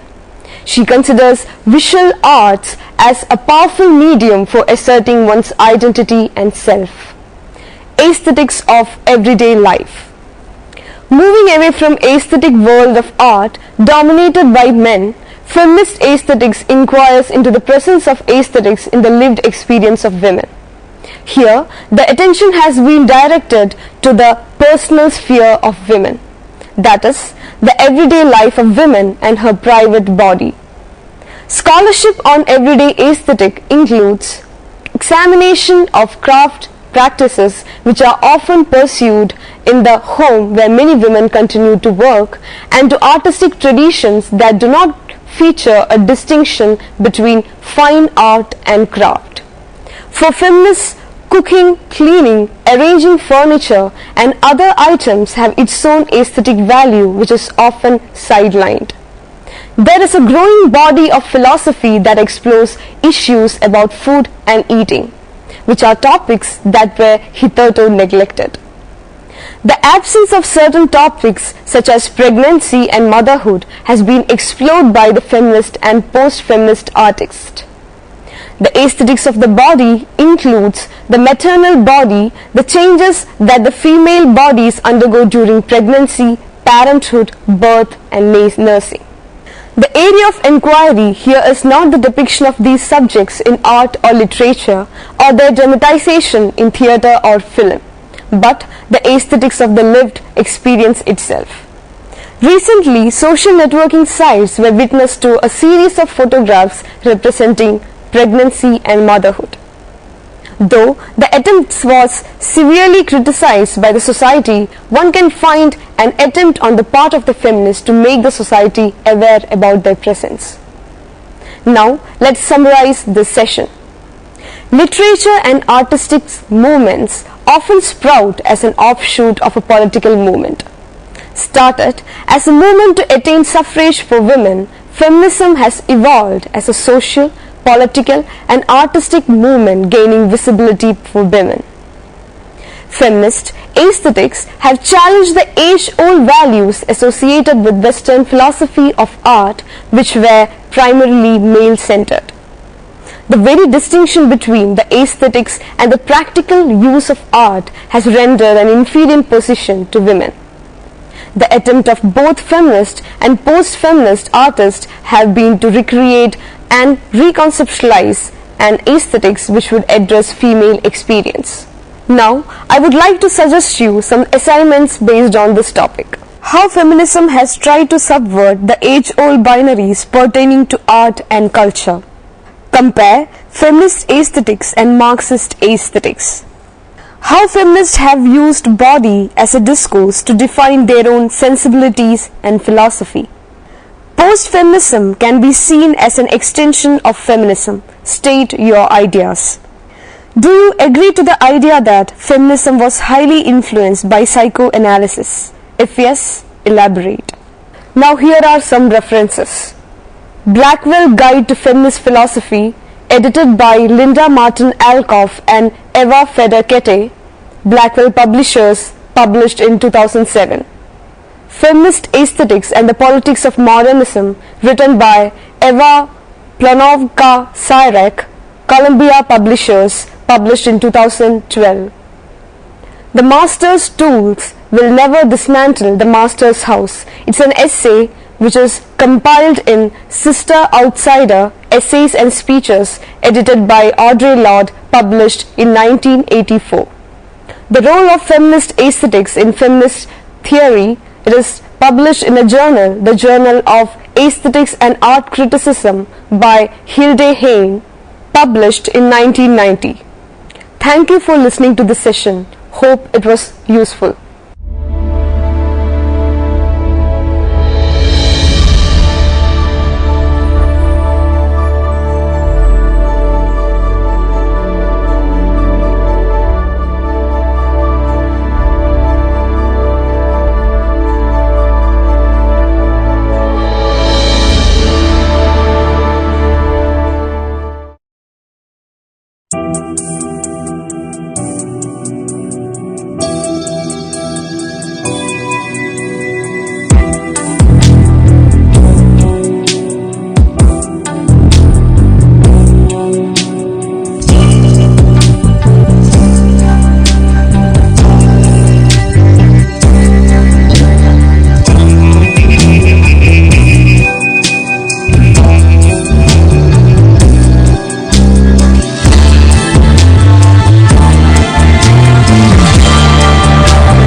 Hello and welcome to the session on Jean Piaget's cognitive learning theory.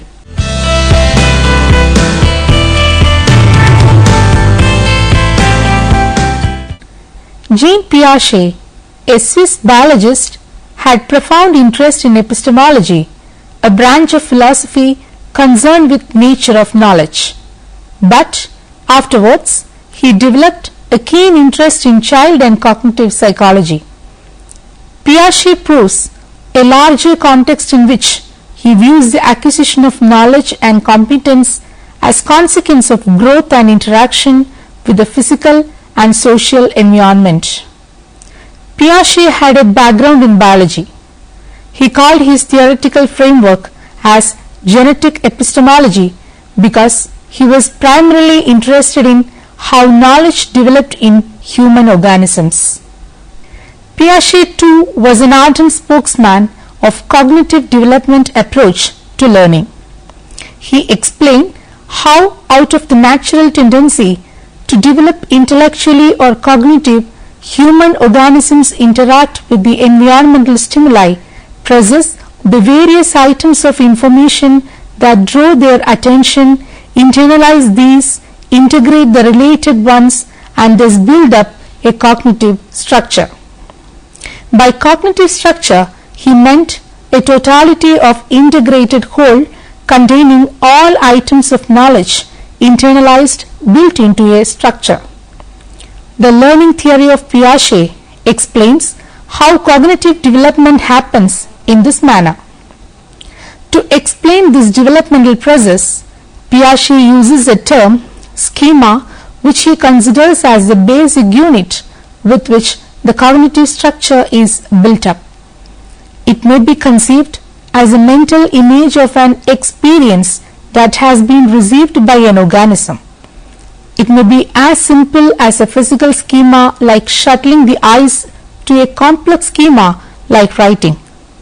It may be physical as the one cited above, social as smiling or saying tata to a guest, conceptual like trapezium, etc.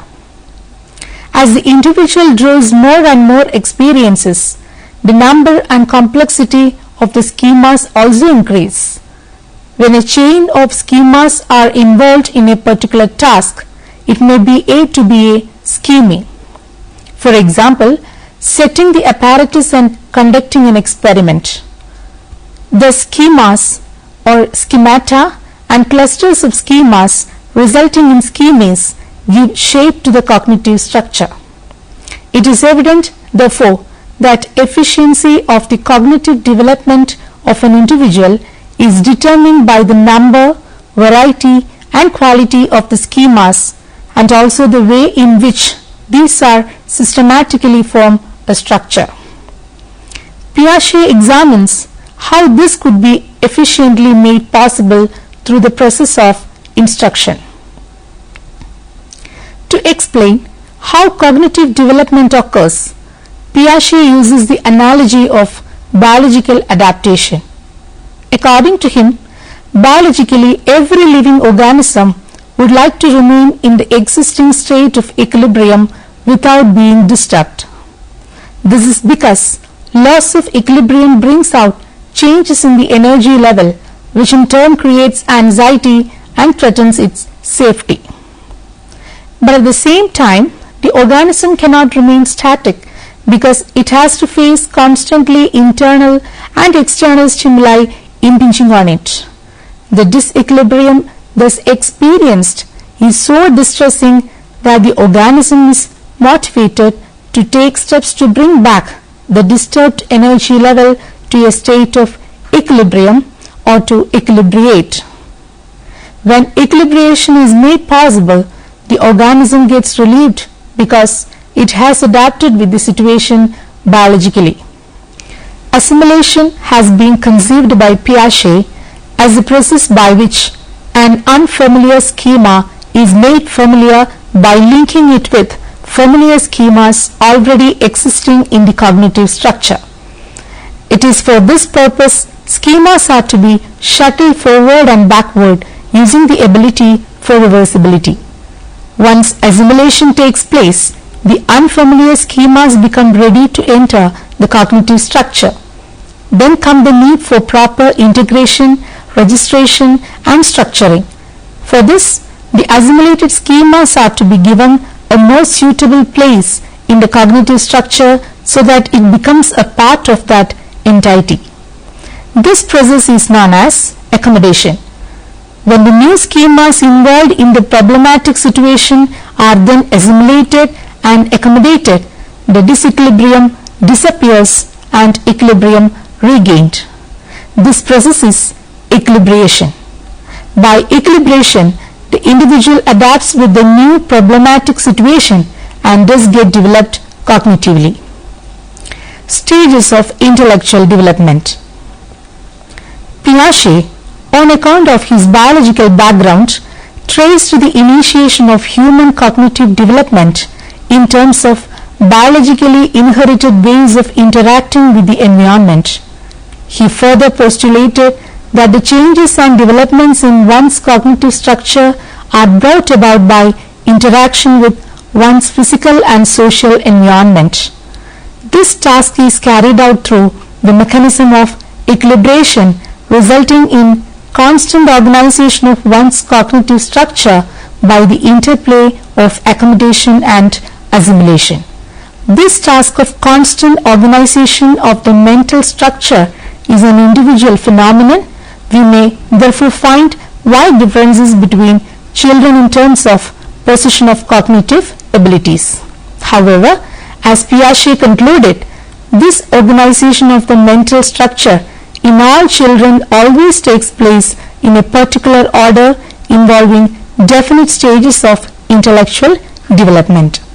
Thus, although children of the same age may differ in terms of possession of mental abilities, the order in which the abilities evolve and the pattern of development are quite constant and universal. Let us discuss this pattern of intellectual development in terms of the 4 developmental stages suggested by Piaget. 1. Sensory motor stage, from birth to about 2 years. Piaget called the first stage of intellectual development the sensory motor stage because it is characterized by the absence of language and it is limited to direct sensory and motor interactions with the environment. The cognitive development occurs along the following pattern. At birth, the infant exhibits a limited number of uncoordinated reflexes such as sucking, looking, reaching and grasping. During the next 4 months, the uncoordinated reflexes are coordinated into symbol schemas, providing the child with a general potential to perform certain classes of behavior.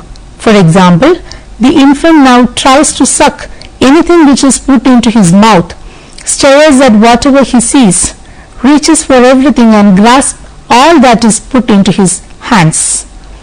By the age of 8 months, the infant is able to react to objects outside him. He begins to realize that the objects around him are separate from himself and they have their independent and permanent existence. Prior to such development, his view of the environmental objects is quite object permanence transitory, that is, what is out of sight is purely out of mind. 2. Pre-operational stage, about 2 to 7 years. While stepping into the stage, the child begins to replace direct action in the form of sensory or motor exploration with symbols. The learning of the language provides him with a good tool for thinking. He begins to utter words to ask for something rather than just reaching out to get it. In addition to words, his thinking is also characterized by other symbolic representations or images of the things in the environment. This stage can be further subdivided into the pre-conceptual phase, approximately 2 to 4 years, and the intuitive phase, approximately 4 to 7 years. Pre-conceptual phase, approximately 2 to 4 years. This is the period of the rudimentary concept formation and is characterized by the following features. In the early part of the stage, the children seem to identify objects by their names and put them into certain classes. However, they usually make mistakes in this process of identification and concept formation. For example, they think all men are daddy and all women are mummy. Their mode of thinking and reasoning is quite illogical at this stage.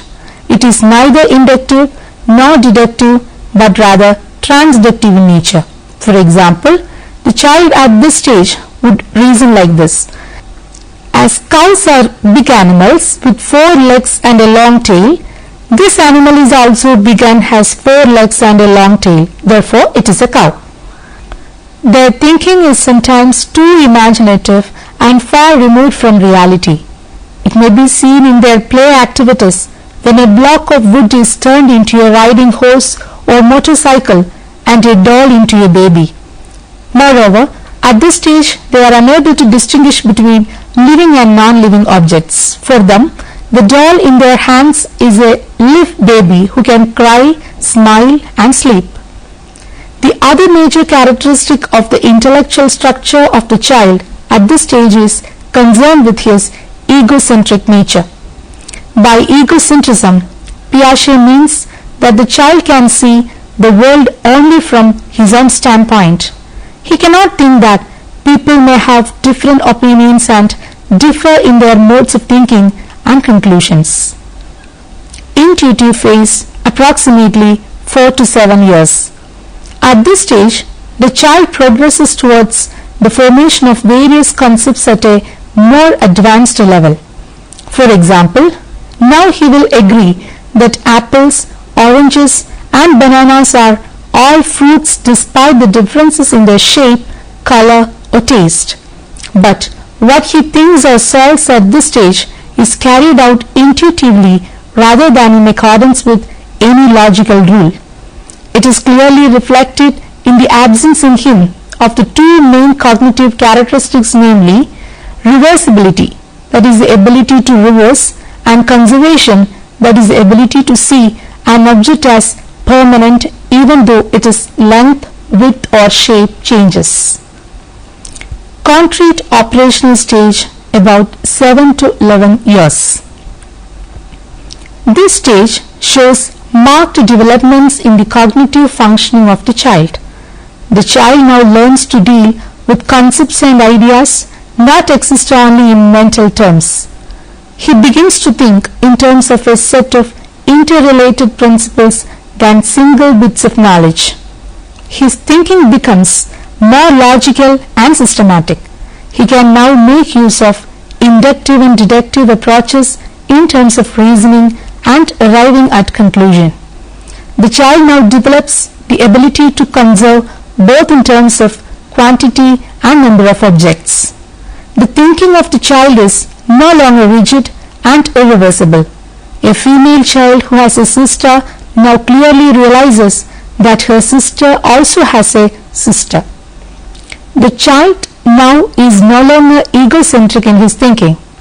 He does not think of himself as the center of the external world and does not perceive the world only from his own standpoint. The child now develops the abilities to deal adequately with classes. He can classify objects. The child now learns to carry out rather complex operations or tackle problems as long as they are concrete and not abstract. In this way, the child reaches a satisfactory level in terms of intellectual development by his thinking becoming quite systematic and logical. However, what is done or thought by him at this stage is done purely on a concrete level. His thought processes are limited to real events observed or the actual objects operated by him. He is unable to think in abstract terms. Formal operation stage, about 12 to 15 years. The intellectual development and functioning takes a very sophisticated shape at this stage as the child learns to deal with abstraction by logical thinking. Actually, he learns to utilize the tool of symbolism as effectively as possible in the process of thought and problem solving. The child now gets interested in forms. He begins to construct relationships between concrete operations and between symbols. Generalizations and framing of rules by operating in abstract terms become quite possible at this stage. The child now begins to appreciate that some hypothetical problems can be solved mentally by applying the same rules as would be applied to concrete problems. He begins to look at problems in many ways and explore various solutions, but in a very systematic and logical way. For example, if a child of this stage is shown 5 colorless, odorless liquids in test tubes and is asked to find out what combination of the 5 will produce a brown liquid, he is likely to discover the possible combination by adopting a systematic approach. Thus, it is quite distinctive in comparison to the children belonging to earlier stages of cognitive development who will simply resort to trial and error for finding the solution. Moreover, the child's thinking at this stage does not remain only concrete but becomes hypothetical with considerations given to the most unusual ideas.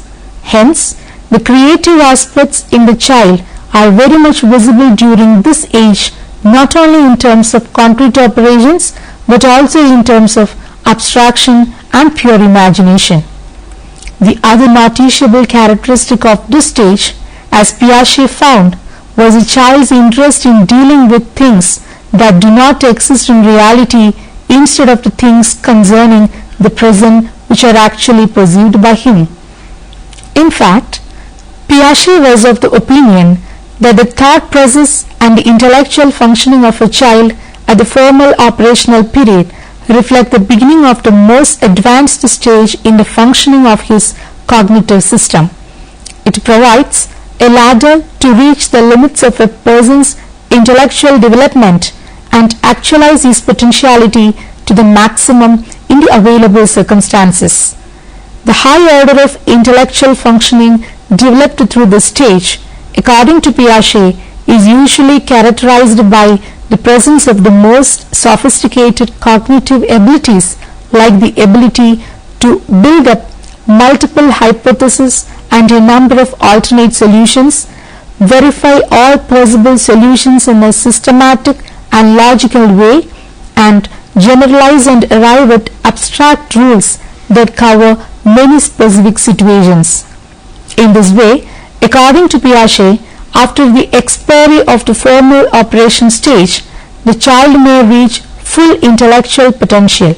He may discover the solutions of problems through mental manipulation of symbols by adopting a logical and systematic procedure known as scientific thinking and problem solving rather than a reflexive, motor or sensory manipulation as is done at the sensory motor stage, or by exposing his thinking operationally in more concrete terms as done at the concrete operation stage. It thus represents a stage which helps the child to attain mental maturity with respect to development of his cognitive abilities. Theory into practice. Classroom applications of Piaget's theory. It makes sense to listen carefully to children and watch them solve problems to understand how they think and how they perceive their world. Instruction must be adapted to students' developmental levels. It is important to stimulate students to move beyond their current level of functioning but not too far.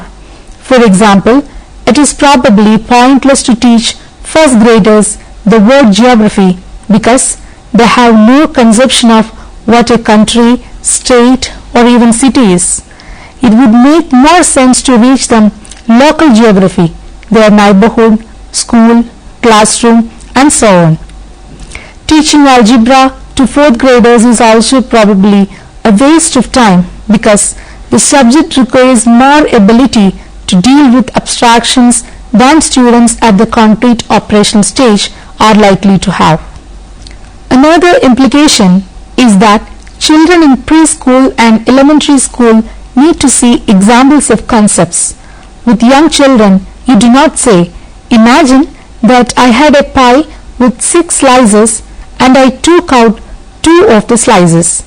Rather, you must show them a picture of a pie and physically remove the slices if you expect them to learn the underlying mathematical concepts.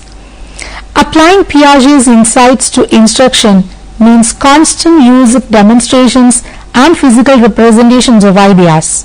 Students should be allowed to experiment with materials in order to accommodate new understandings and to discover information for themselves through active participation. Discovery learning is one way in which Piaget's principles have been put into action in classroom instruction. Piagetian principles of instruction are most often applied in preschool and kindergarten programs that emphasize learning through discovery and hands-on experiences, and the teacher's role as one who sets up an environment in which students can have a wide variety of learning experiences. The most obvious implication of Piaget's theory of cognitive development is that young children view the world differently from older children and adults. Consequently, Piagetian theory is often used to guide decisions about the readiness of children for specific activities. This has been especially true of the teaching of mathematics and science subjects, in which the mental operations described by Piaget are critical. Attempts to apply Piaget's ideas to early education focus on encouraging children to construct more adequate concepts. Cognitive development is not the accumulation of isolated pieces of information, rather it is of the construction by children of a framework for understanding their environment. Teachers should serve as role models by solving problems with children, explaining the problem-solving process, and talking about the relationships between actions and outcomes.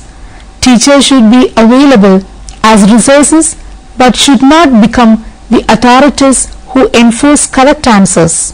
Children must be free to construct their own understandings. Educators should also learn from children. Observing children during their activities and listening carefully to their questions can reveal much about their interests and levels of thinking. Children's solutions to problems and their questions reveal their point of view. Let me summarize the session. The chapter gives a comprehensive picture of cognitive learning theory proposed by Jean Piaget. Piaget's concepts of cognitive structure, schema, disequilibrium, adaptation, assimilation, and accommodation are discussed. His stages of intellectual development are explained. They come under the titles sensory motor stage, pre-operational stage, concrete operational stage, and formal operational stage. The chapter also discusses the classroom implications of Piaget's theory. Now we can try to answer the questions given here. Critically analyze the cognitive learning theory proposed by Jean Piaget. What are the various stages of intellectual development according to Piaget? Compare and contrast the concrete operational stage and formal operational stage in Piaget's theory. What are the 2 substages of pre-operational stage? What are the classroom implications of Piaget's cognitive learning theory? Hope that you may go through the books for reference. An Introduction to Theories of Learning. B.R. Herger Hahn, Prentice Hall, Angel Woodcliffe in the year 1976. Psychology, a Biographical Approach. M.J. Levin, McGraw-Hill, New York in the year 1978. Psychology of Intelligence, Jean Piaget, Littlefield Adams, Totova in the year 1966. Thank you for watching the program. We can meet again with another topic. Have a nice day.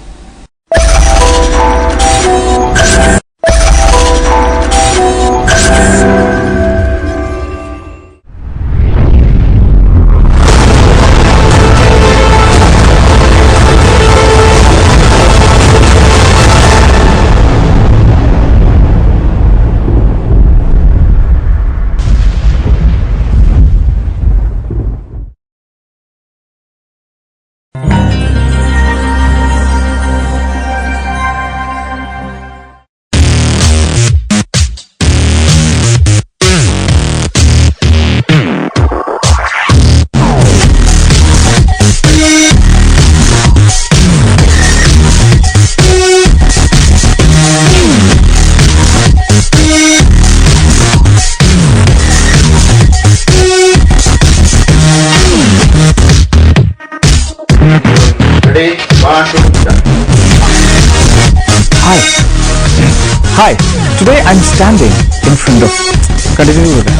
Hi. So right now I'm standing in the Emmrc studio.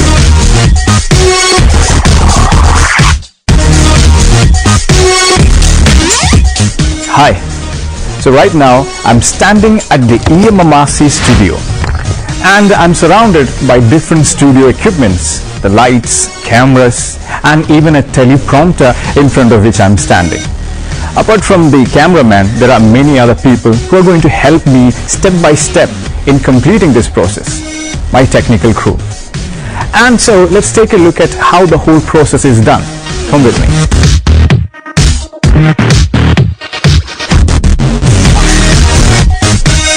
Multimedia instructional messages uses words and pictures that is intended to promote learning. The message reflects the idea that the purpose of the multimedia instructional messages are communications or presentations involving a teacher and a learner. The instructional part of the definition reflects the idea that the purpose of multimedia is to promote learning in the learner. The multimedia part of the definition reflects the idea that the multimedia instructional message is presented using both words and pictures.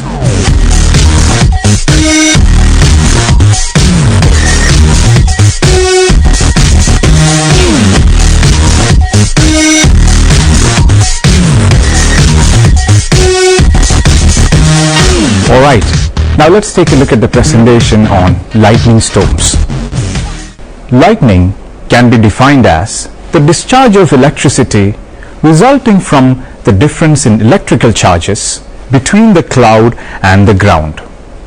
When the surface of the earth is warm, moist air near the earth's surface becomes heated and rises rapidly, producing an updraft. As the air in these updrafts cools, water vapor condenses into water droplets and forms a cloud. The cloud stop extends above the freezing level. At this altitude, the air temperature is well below freezing, so the upper portion of the cloud is composed of tiny ice crystals.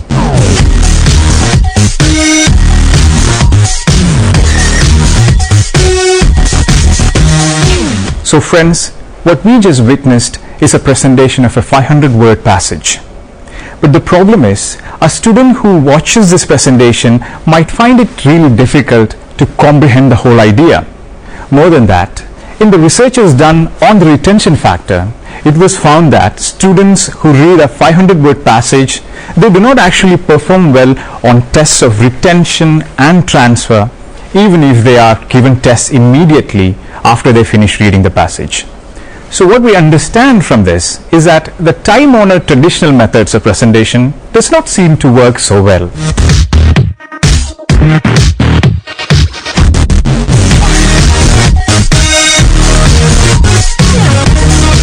So what we're witnessing right now is the illustrator at work. The illustrations are made based on the instruction that the teacher gives, and when it's complete, it is then scanned and converted to a graphic image, which will then be incorporated into the final product. Lightning can be defined as the discharge of electricity resulting from the difference in electrical charges between the cloud and the ground. When the surface of the earth is warm, moist air near the earth's surface becomes heated and rises rapidly, producing an updraft. As the air in these updrafts cools, water vapor condenses into water droplets and forms a cloud.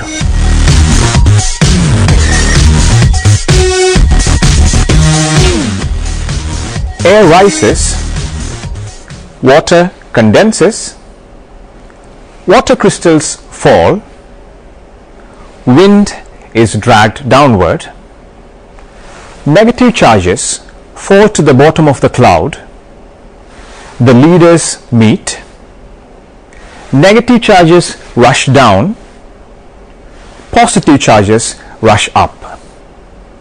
These are the explanation units because they are the main steps in the explanation. The same process used in producing illustrations can be used to generate multimedia lessons on a computer-based environment.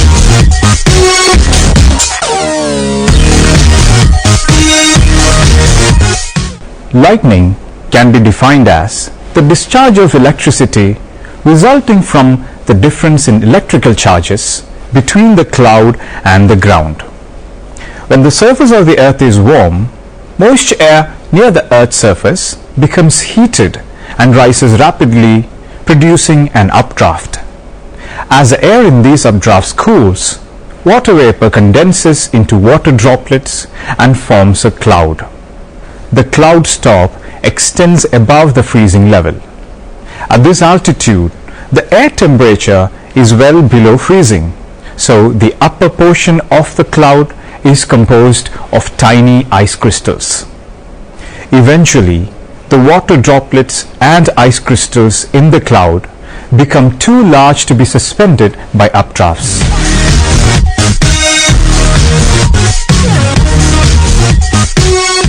Within the cloud, the moving air causes electrical charges to build, although scientists do not fully understand how it occurs. Most believe that the charge results from the collision of the cloud's light, rising water droplets and tiny pieces of ice against hail and other heavier falling particles. The negatively charged particles fall to the bottom of the cloud, and most of the positively charged particles rise to the top. The first stroke of a cloud-to-ground lightning flash is started by a stepped leader. Many scientists believe that it is triggered by a spark between the areas of positive and negative charges within the cloud. A stepped leader moves downward in steps, each of which is about 50 yards long and lasts for about 1/1,000,000th of a second. It pauses between steps for about 1/1,000,000th of a second. As the step leader nears the ground, positively charged upward moving leaders travel up from such objects as trees and buildings to meet negative charges. Usually, the upward moving leader from the tallest object is the first to meet the step leader and complete a path between cloud and earth. The two step leaders generally meet about 165 feet above the ground. Negatively charged particles then rush from the cloud to the ground along the path created by the leaders. It is not very bright and usually has many branches. As the step leader nears the ground, it induces an opposite charge, so positively charged particles from the ground rush upward along the same path. This upward motion of the current is a return stroke, and it reaches a cloud in about 70 microseconds. Hi, have you ever wondered how a lightning happens? Well, let's take a look. In the first step, cool moisture moves over a warmer surface on the earth and then it gets heated. In the next step, this warmed moisture, they start to rise rapidly onto the sky. Now this upward motion, this is the updraft. What happens here is that when the air in this updraft cools, the water vapor condenses into water droplets, and these water droplets then end up forming the cloud. Now, if you imagine that this is the freezing level, we can see that the upper part of the cloud extends above the freezing level